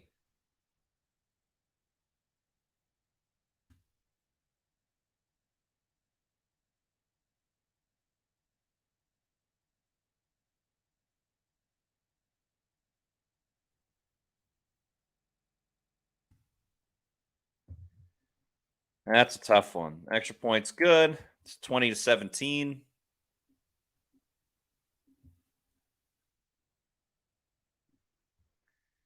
Yikes. Big yikes.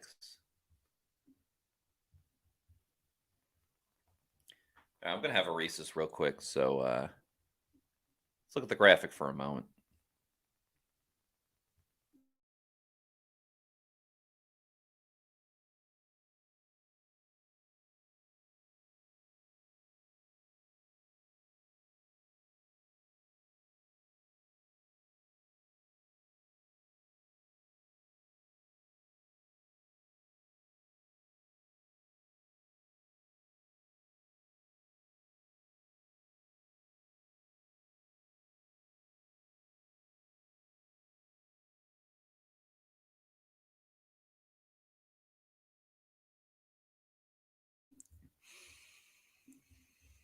Let's get to some comments.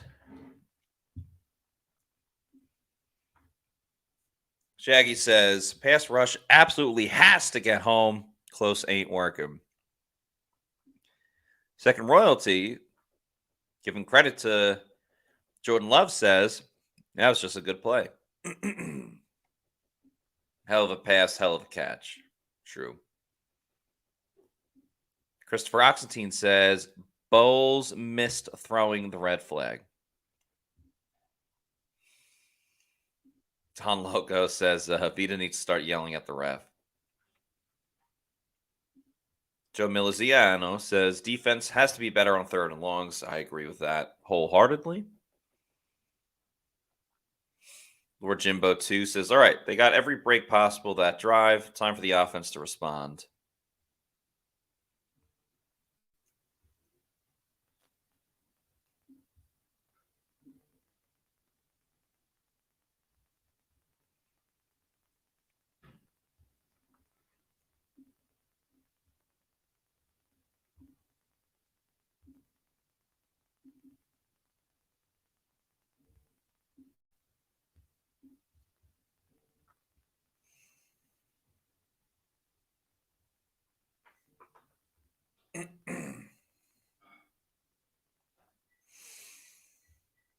Decalo 3 says 3rd and 14 though? Really?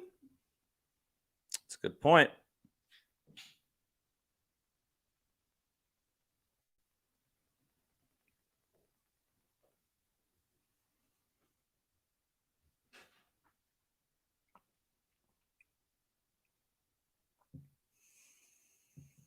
All right, let's see how the Bucs offense responds. You know, they've been really good today.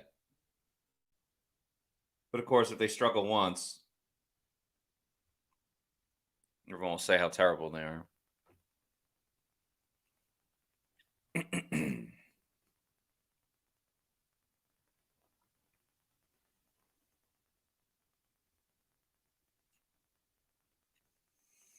Baker and shotgun. Chase Edmonds in the game as well.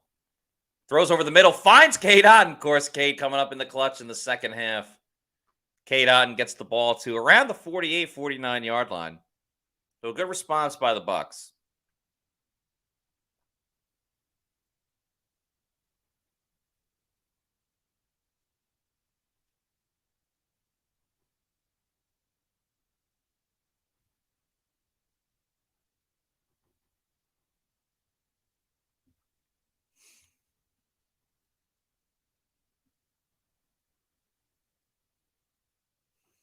New 1st and 10.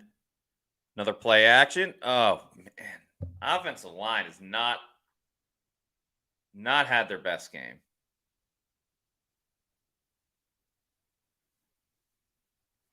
Not been good. Just Hainsey completely missed the stunt. Yeah, pass protection has not been ideal.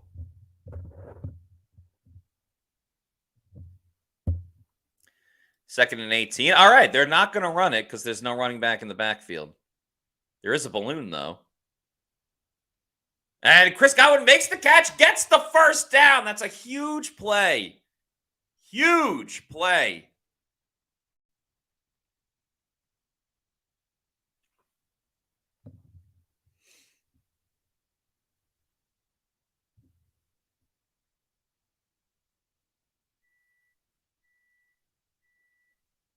Man, Chris Godwin, best game of the season.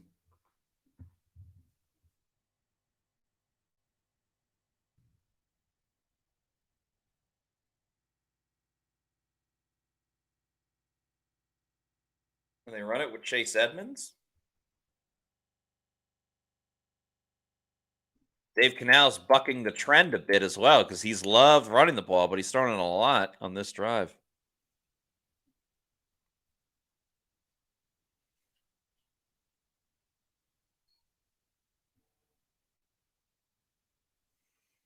What a game for Baker Mayfield. Yeah, this has been his best game of the season. No doubt about it.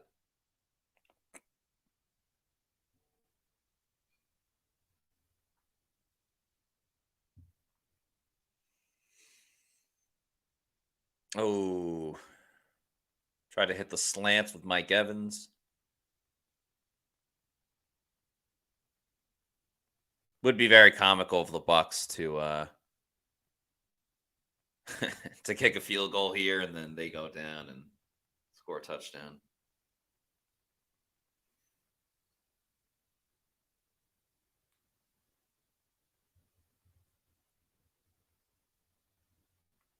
Yeah, this is a Packers defense that just allowed Tommy DeVito to be the NFC Defensive Player of the Week or Offensive Player of the Week. All right, 3rd and 8. Bucs need to get into field goal range or get a first down and extend that drive. The refs throw the flag. Mike Evans was held on the play. That'll be a first down, Tampa Bay. Angelina S says, I have to say the best our offense has looked all season.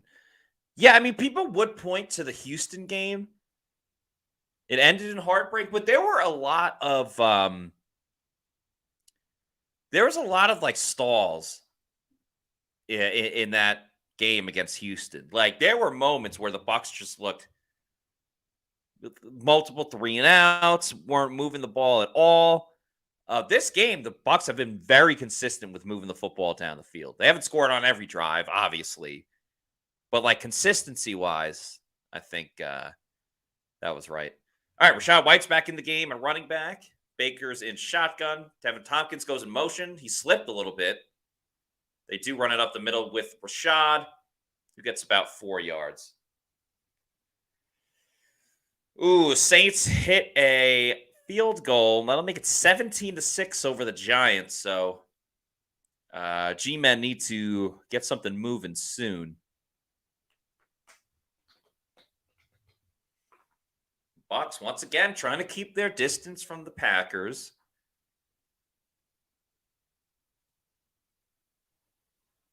Second and 7. White goes out and lines up as a receiver. Baker barking out some orders. 5 seconds. 4, 3, 2. Gets the snap off. Throws over the middle. Looking for Cade Otton. He's got it.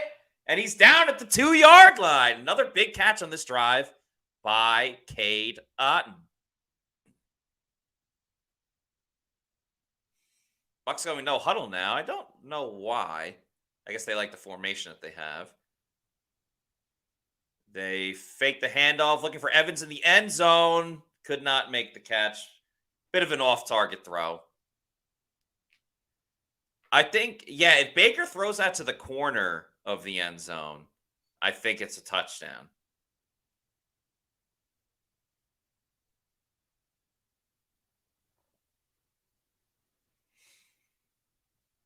Yeah, Mike was going towards the pylon. Bet you they run it here with Rashad White. 2nd and goal, 26 seconds to go. Bucs up 20-17. They fake the handoff. He's got Godwin. Cole Keith, he's in. Touchdown, Cole Keith. Cole Keith with his 2nd career touchdown. He just reaches the end zone. Oh, man. Touchdown, Tampa Bay. Cole Keith. Who had that on your bingo card?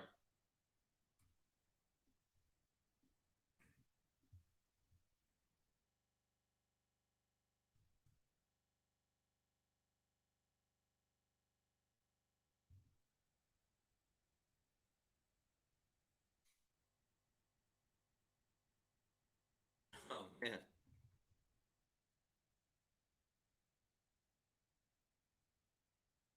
And McLaughlin's extra point is good.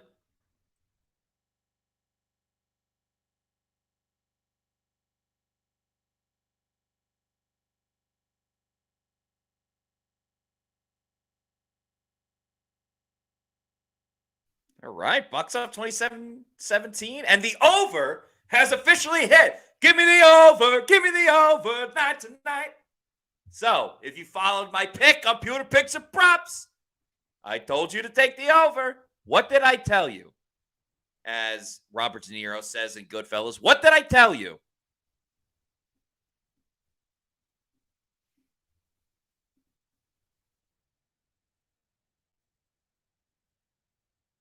Love it when the over hits.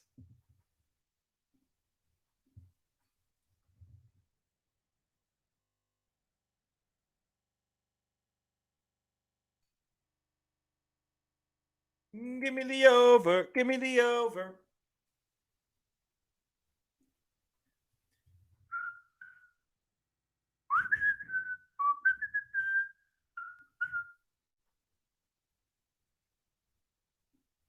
Let's go. Ride with me. Yeah, that's a 3-touchdown game for Baker Mayfield.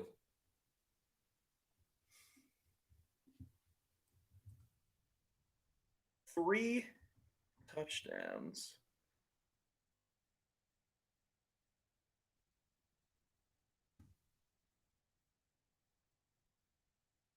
Let Baker bake. Let Baker bake. Yeah, Keeft. Who had that? Now it's up to the defense. Defense has to do something. Anything. And that way Rachaad White can get the ball back and start running amok on the Packers defense. Give me the over. Give me the over. Yeah, Rachaad has 39. 49, 59, 69. Nice. 70, 71, 72. Yeah, I need 33 yards from Rachaad White. Not going to be easy.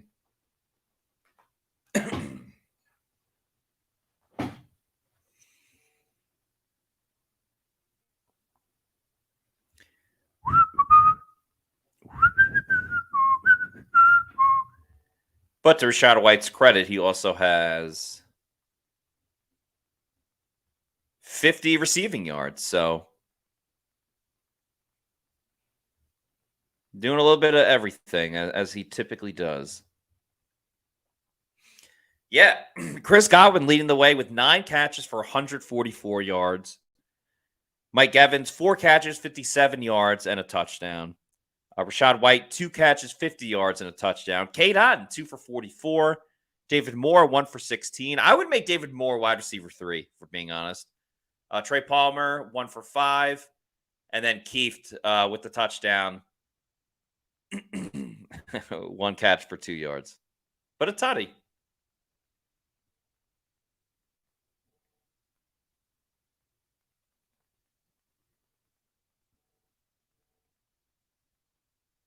No, boy. Jets just threw an interception. Damn. All right. That's it for the third quarter. Bucs lead 27-17. We're going to fourth quarter. Put those 4s up, ladies and gents. Put the 4s up.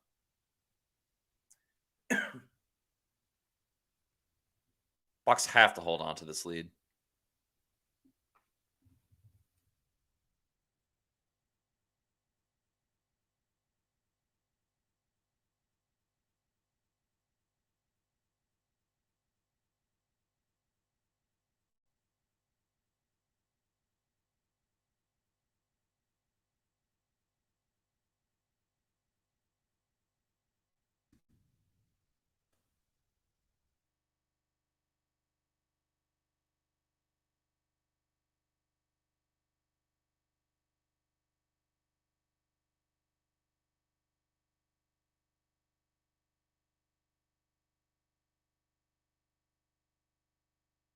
Yeah, there won't be any suspense in this game.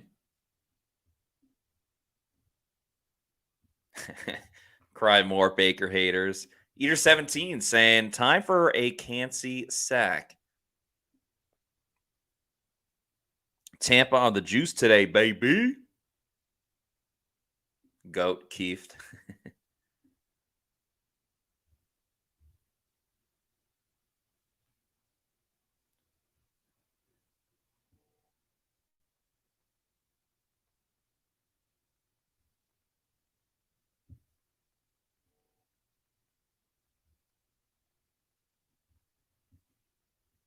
It is fun, though, coming down to the wire.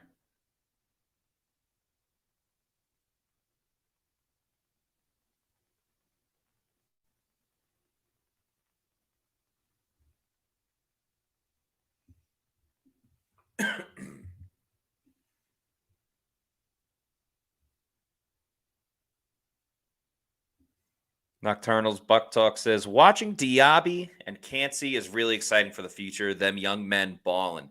I am so with you. I'm so with you. Wow, Carolina has a chance to take the lead. How would you guys feel? And like the Giants would have to come back, and Alvin Kamara just ran for a big gain. We'll worry about it next commercial break, and the Bucs still have to hold on.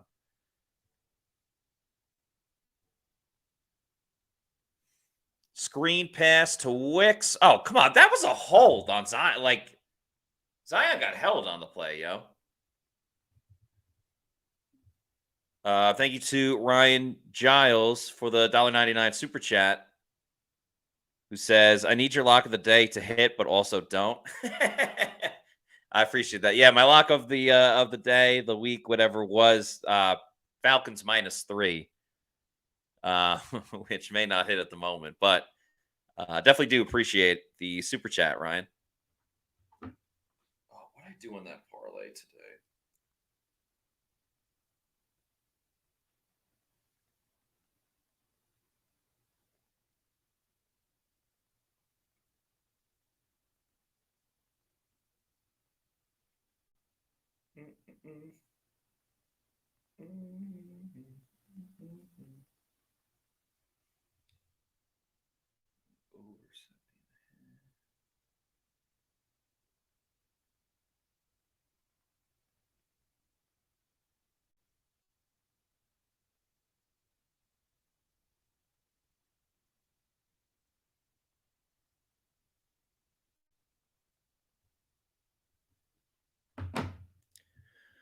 Okay. Love. They keep going with those little screenplays. Kalijah Cansey in pursuit, and he makes the tackle. Credit to him for all that hustle.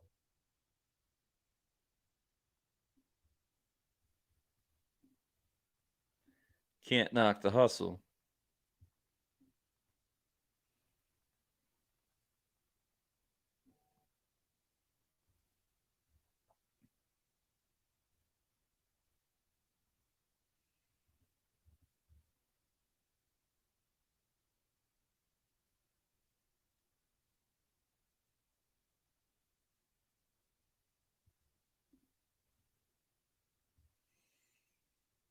Aaron Jones scampers. He got a first down. It was close. It was close.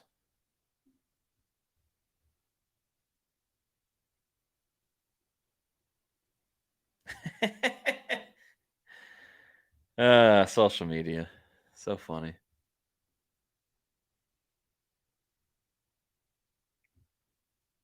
Yeah, what is the Bucs' problem?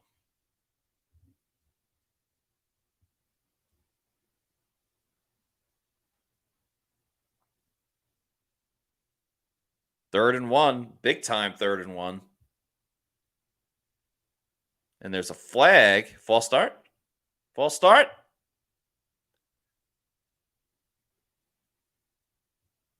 Nah. What are we doing? What are we doing over here? What is he saying? I don't have the audio on. Green Bay is challenging. Got it. Got it. Got it.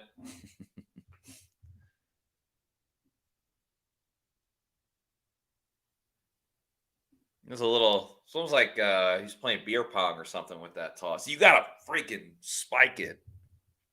Nah, I mean.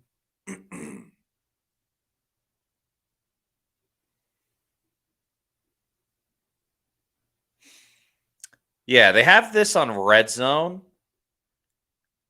I mean, it looks like he got completely past the yard marker. Anyway, we got a $4.99 super chat from Trustin Vorbeck. Thank you very much, Trustin. Matt, I hit a UFC parlay last night. Great card. Yeah, I watched it last night as well. Awesome card. Here's my donation as usual. Love Pewter Report and go Bucs. Looking good today. Trustin, thank you so much for the super chat. Really, really thankful for all of your support.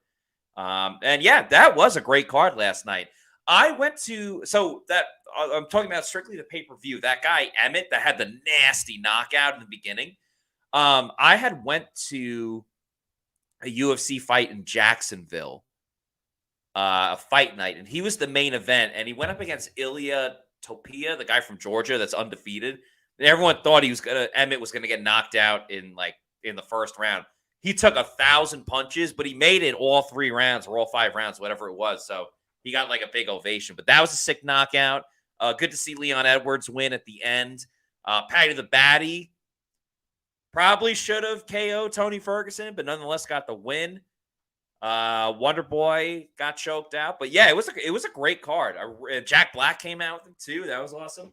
Really enjoyed that UFC pay-per-view. Yeah. That's who I was talking about. But yeah, awesome card. Really had a fun time watching it. Can't wait for the next one, which I believe is January 20th. Nocturnal's Buck Talk says UFC is the best. Yeah, it is awesome. By the way, shout out to Randy Harris. He hooked it up with tickets for that fight in Jacksonville. Yeah, love Randy. Great guy. He was also at the UFC fights last night in Vegas. Anyway, thank you, Trustin. Yeah, UFC 300. They got to do something big for that.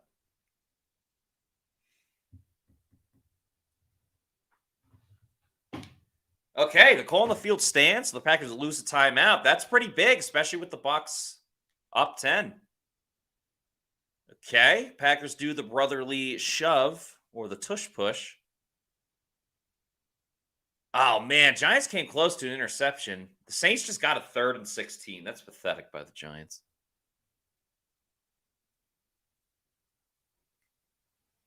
But yeah, that timeout could be big.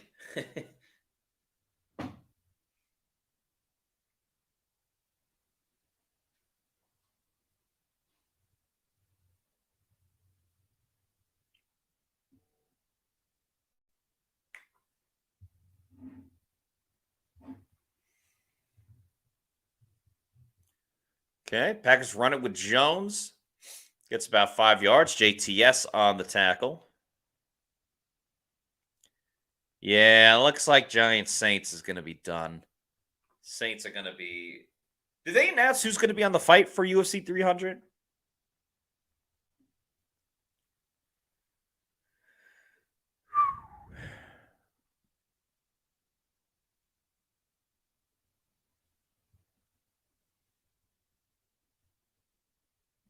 Yeah, all that just to get a first down on the next play.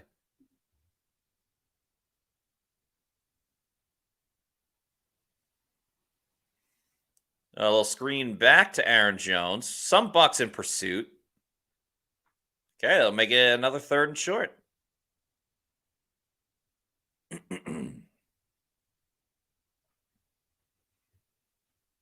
Yeah, Saints trying to score again. They're at the 15. Kamara in the backfield. Carr with a weird pitch to Kamara, but it worked. They got 8 yards on the play. Oh, Levante was going for that ball when Aaron Jones stood up.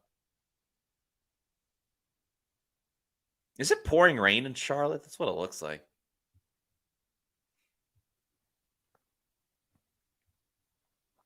Bucs send the blitz. Jordan Love trying to get away from it. Great blitz by the Bucs. Christian Izzian, fantastic job. Levante David had the coverage on Tucker Kraft. So it's going to force... I mean, the Packers could go for it, but a field goal at least makes it a 7-point game. Is it me or the Bucs better when they blitz their safeties than any other position?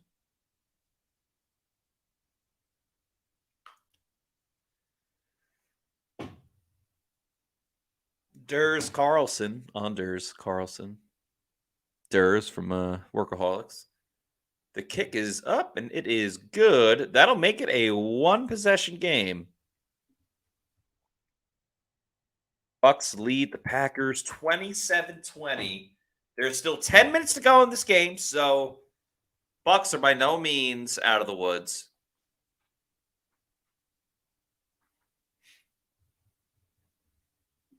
Josh Griffith says, I heard something about GSP and Nate Diaz. GSP was at the fights last night. They showed him with a couple of the guys. I love Nate Diaz. As many UFC fans do. I mean, I think he would get absolutely wrecked and pummeled by, they just call it pass interference on 3rd and goal in the Giants-Saints game. I think he'd get absolutely wrecked by GSP. That it wouldn't even be fun.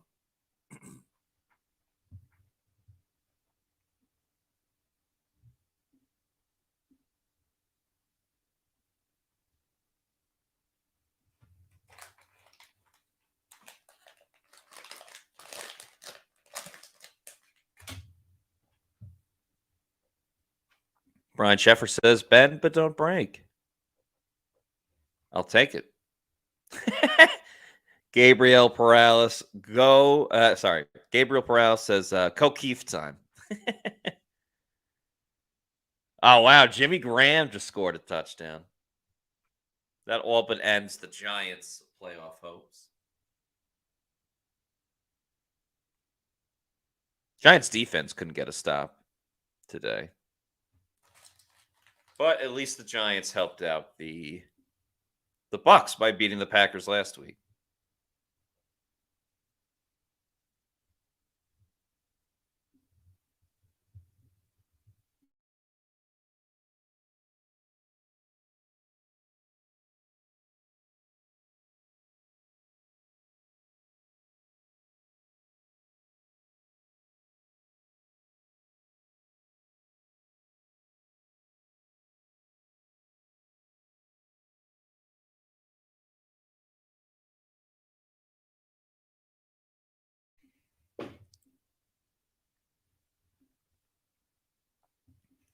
Shaggy says, gotta stay aggressive. I'm with you.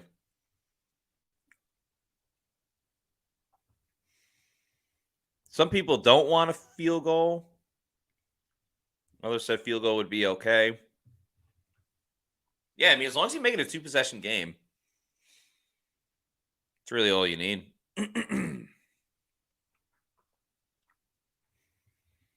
Yeah, can't have any three and outs here.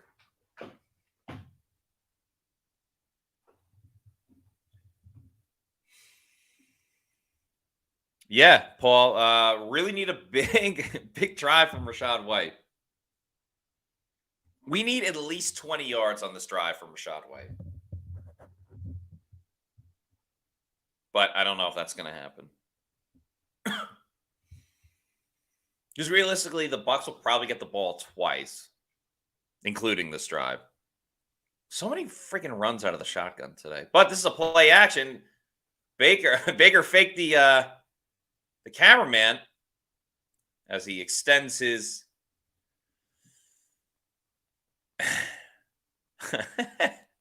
He just flexed on the ref. What the heck was that?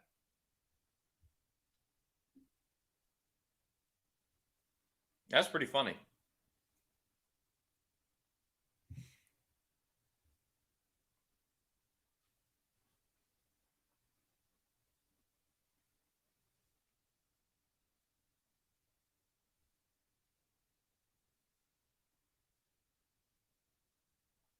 Here comes the run to Rachaad White. Shot up the middle, about 5 yards, I'd say.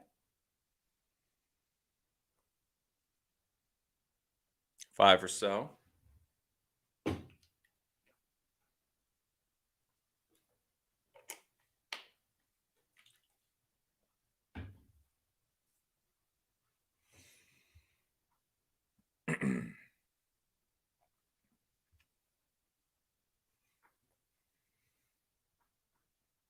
$45 rush yards for him.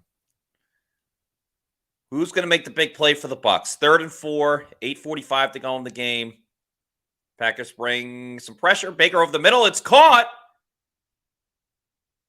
Chris Godwin. No, he doesn't have a touchdown, but I think he's got to be the player of the game. I mean, praise be. Great throw by Baker. A lot of Packers around him. Got to give credit where credit's due. This has been Baker Mayfield's best game as a Buc.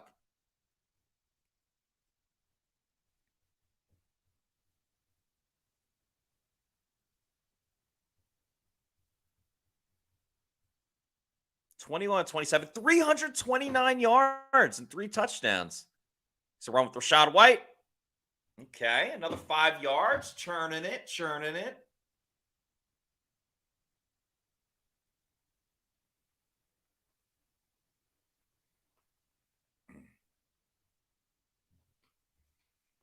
Oh, man, what this could mean for the Bucs.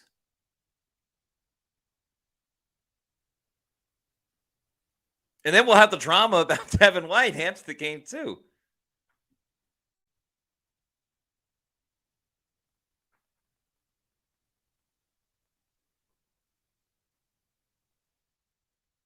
Let's go. Another run with Rashad. He's going to get away from the pile, Baker. About 2 or 3 yards.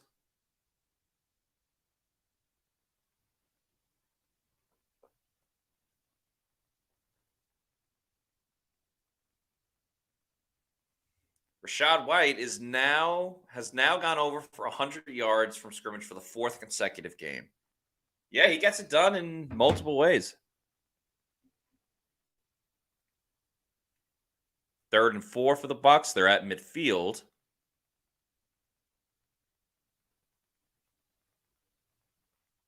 Bit of a low snap. Baker gets the pass off. It's caught by David Moore. David Moore breaks a tackle, breaks another. He's going to take it to the house. Touchdown, Tampa Bay. David Moore sprints all the way to the end zone. That's 4 touchdowns on the game for Baker Mayfield.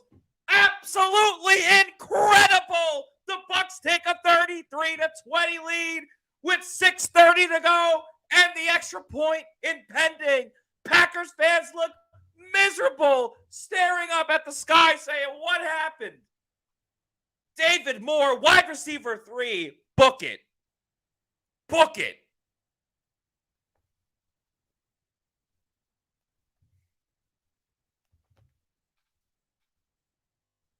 Wow, Baker 4 tutties.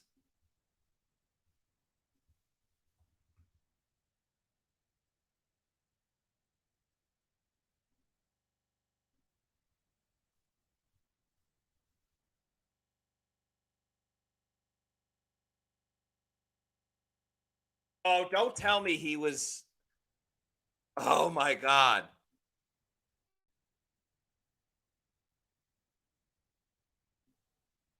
Oh! Are we having a Leon Lett moment?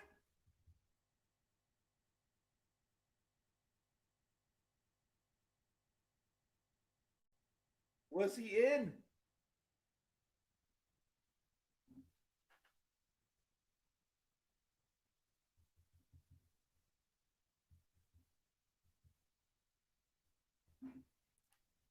That would be incredible.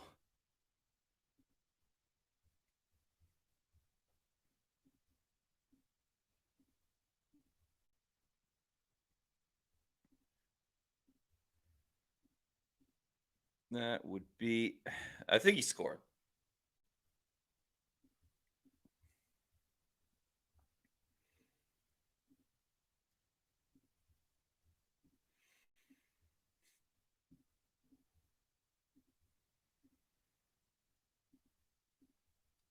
Oh, man.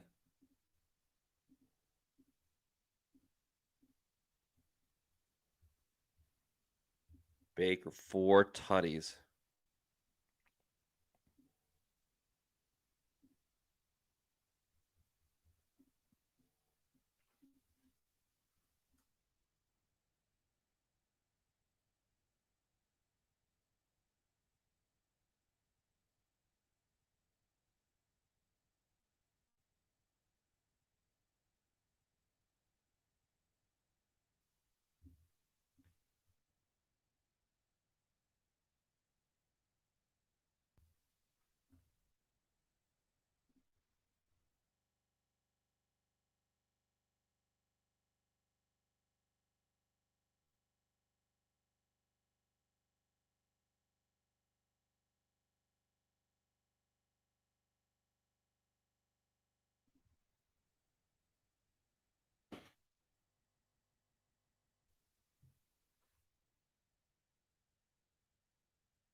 Oh, the drama. Let's get back to it. Too many commercials.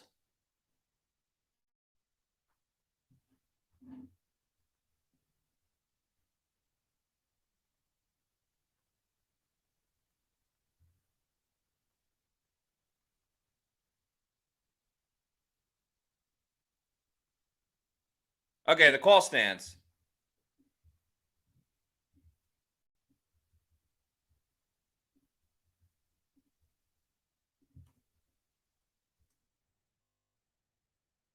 Whew.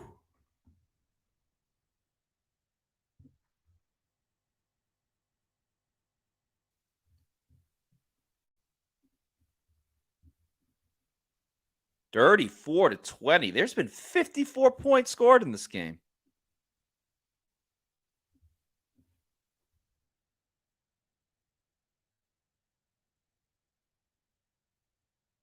He's got to be wide receiver 3.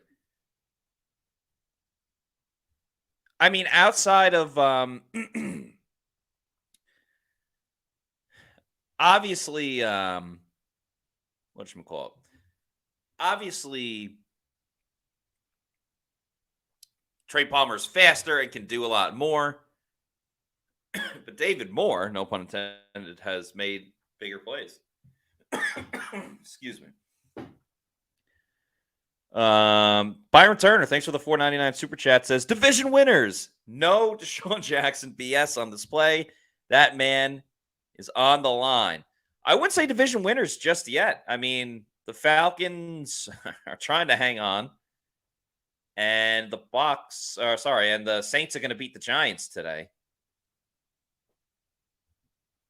So, not a guarantee to be a division winner, but this win helps with the playoffs for sure. Especially because it helps them in the wild card.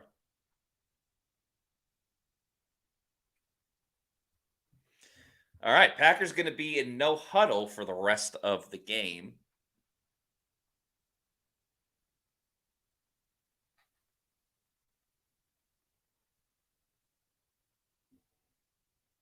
But there is the stress for Bucs fans that if the Packers do score on this drive, they'll probably, analytics say go for 2. And if they get that, Naresh Cannon says, if I remember correctly, this is Baker's first best game ever of his career in Lambeau Field. Yeah, last year didn't go well for him when he played with the Rams. I don't know. I know he played with Cleveland. They went to Green Bay. I don't know how he played in that game. So, yeah, probably his best game in Lambeau. Love throwing over the middle. It's caught. Tackle. Bucs don't want to play prevent. Don't want to play prevent.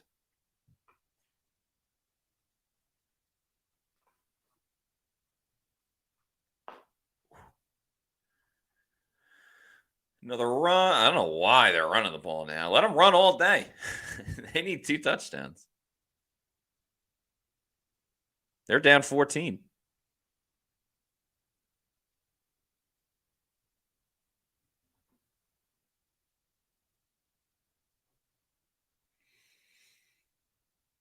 It's only for the junior on the blitz. Love saw it, though, and got the pass off to Tucker Kraft. Or Sims. Is that Sims? Tick, tick, tick, tick, tick, tick, tick. Tick, tick, tick. 2nd and 2. Love over the middle. Caught by Wicks. Packers get down to the 30 very quickly. This is a very quick drive. And again, they're going to score. They're going to go for 2. DA, you have a slight New York accent. Yeah, I'm from New York, so that would check out. Love moving up in the pocket. Oh, he looked back and saw Shaq Barrett. Nice QB hit by Shaq. That goes an incompletion. Okay, if the Bucs win and either the Saints-Giants game or the Panthers-Falcons game is still going and it's close, would you guys want me to stream that game as well. Let me know. Okay, 2nd and 10, 4:37 to go. Packers at the 30. KJ Britt with good coverage on Kraft, and then he just did a kip up. That was pretty wild. Pretty wild. All right, Wayne says, yes, stream that game.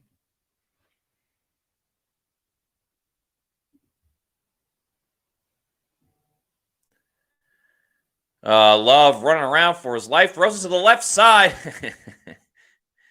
It's through the hands of Antoine Winfield Jr. Or Dean. Sorry, it was Dean. Dean nearly had it. Should have had it. I mean, how do you not make that?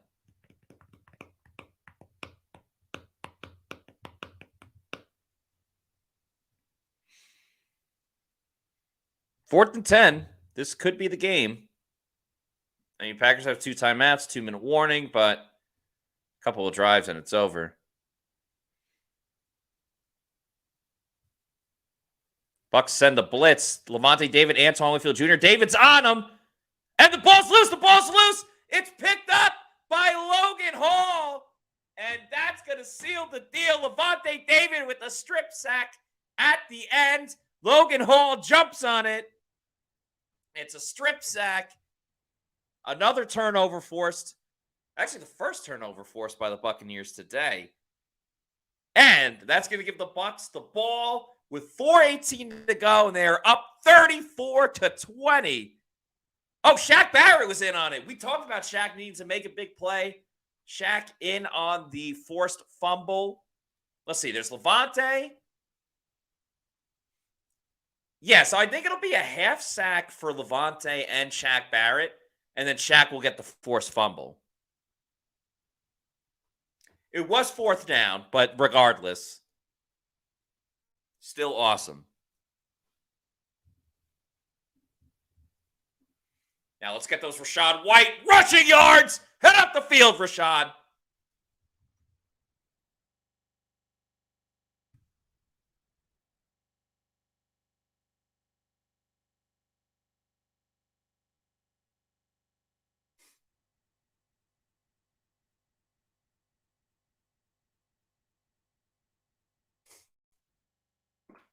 Oh, man. That was big. All right. Now what we're rooting for is Rachaad White over rushing yards. Let's go to the box score. Rashaad's at 56, so he really needs to break one. He essentially needs to break a 20-yard run. As the Packers call their first timeout. And once you get to the 2-minute, I mean, he's probably not going to hit it. Never say never. But the Packers are using their timeouts. Once you get to the 2-minute warning, they can just take a knee. So you essentially have 2 minutes and 13 seconds. And Rachaad is going to get a yard. Timothy Fitzgerald, thank you for the $2 super chat, says, trash time. Let's effing go, Baker. What a game. What a game.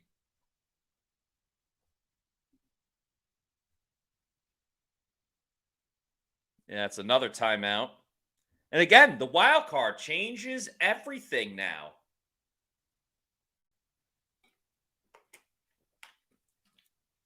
Because again, the Vikings lost. So they'll be 7-7. Bucs will be 7-7. The Bears, if they hold on against the Browns, they'll be 6-8. Seahawks still have to play. Rams still have to play. But that's 2 other teams. That's 2 teams the Bucs will have the tiebreakers on. Is Green Bay and Minnesota.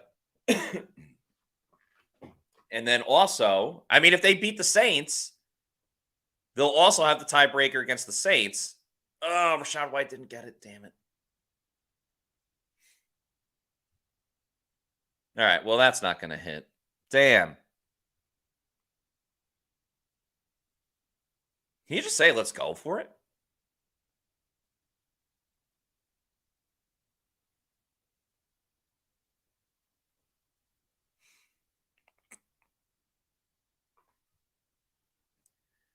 All right. Todd's going to call a timeout, I think, when it gets to a second left. I think Todd's thinking about going for it, which doesn't make much sense. Also, why would you call a timeout with 2 seconds on the play clock when you can call it with 1?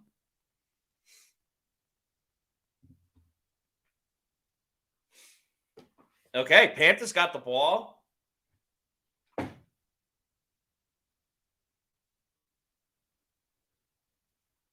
Are the Panthers about... Wow, the Panthers are in field goal range.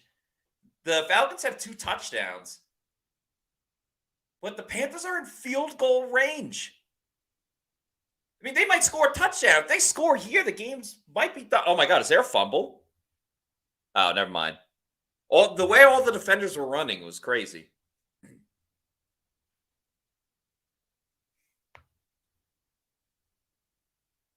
Fourth and 2. The Bucs are going for it. I think that's a very silly decision, but whatever. They run it up the middle with Rachaad White. Rachaad gets it. Nice. Nice. That's actually big for the rushing yards for Rachaad White. He still needs more. Is there a chance? Let's see. Rachaad is at 59. 10 would be 69. Okay, if Rachaad rips off like a 15-yard run. Let's go. One big run from Rachaad White for all the marbles. Or are they just going to... What are they going to do? Let's go. Run it with Rachaad. 11-yard run with Rachaad White. Or 12 or 15. Go, go, go, go. All right, that's not bad. That's not... it's going to go down to the 2-minute warning, though. That was our last chance. That was our last chance. All right, Panthers got the ball. 3rd and 3. 1:47 to go. Look at me moving on the fly here. They hand it off to Chuba Hubbard. Up the middle. He gets down to the 2. Oh, man. What do you do? For real. What do you do? What the heck was that pass from Patrick Mahomes?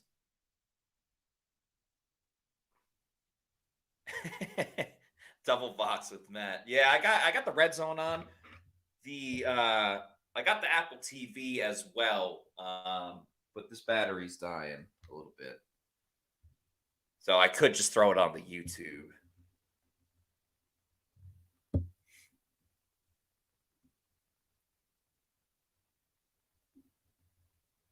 Oh, man. So Atlanta... Oh, wait. Oh, never mind. So that was... Sorry, I had that wrong. It was the first down. It was a first down. So they got a whole new fresh slate of downs, and the Falcons don't have a timeout. They could just take a knee and then kick... I mean, it is wet and wild and rainy and stuff. By the way, we will have a Pewter post-game show after the game today. Be myself and Scott Reynolds.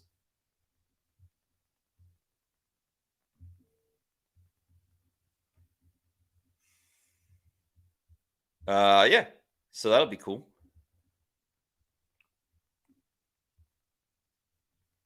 Oh, Rachaad White's at 67 yards. I think I got him at 70.5 or 71.5. I don't think they'll run it again. But I would love if they did.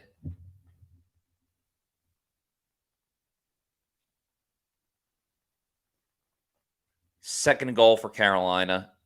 Yeah, they're just taking a knee. Yeah, I'm behind on the Carolina game because I'm watching that on Red Zone.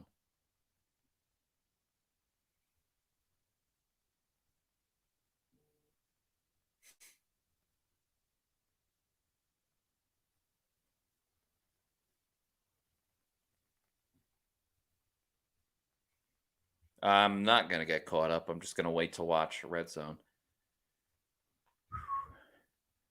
29 seconds. Oh, yeah, they really are just running the clock down.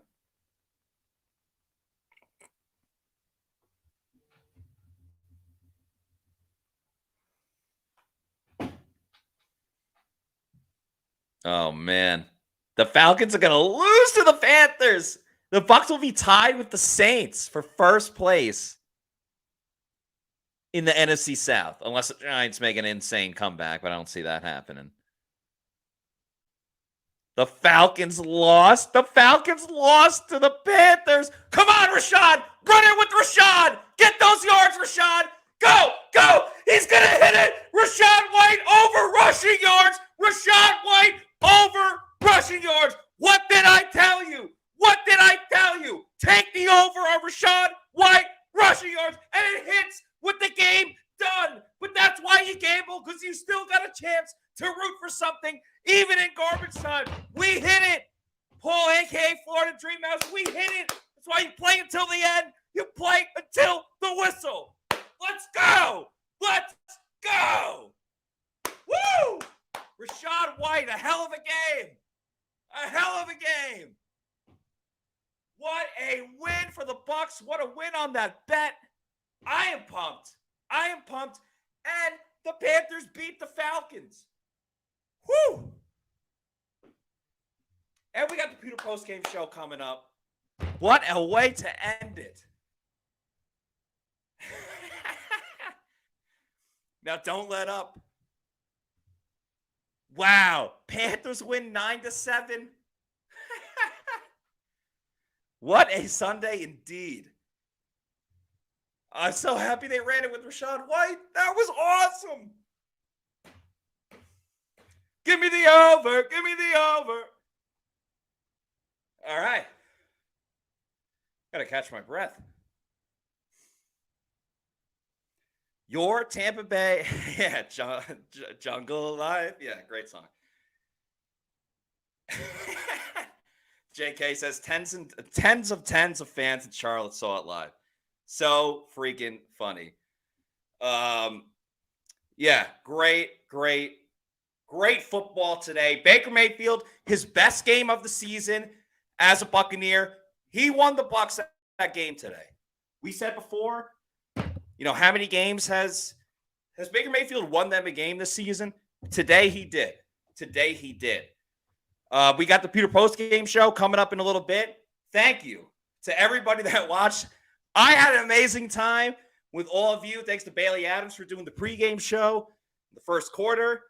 Check out our social media. We'll announce when we are doing the Pewter Postgame Show. But until then, peace out.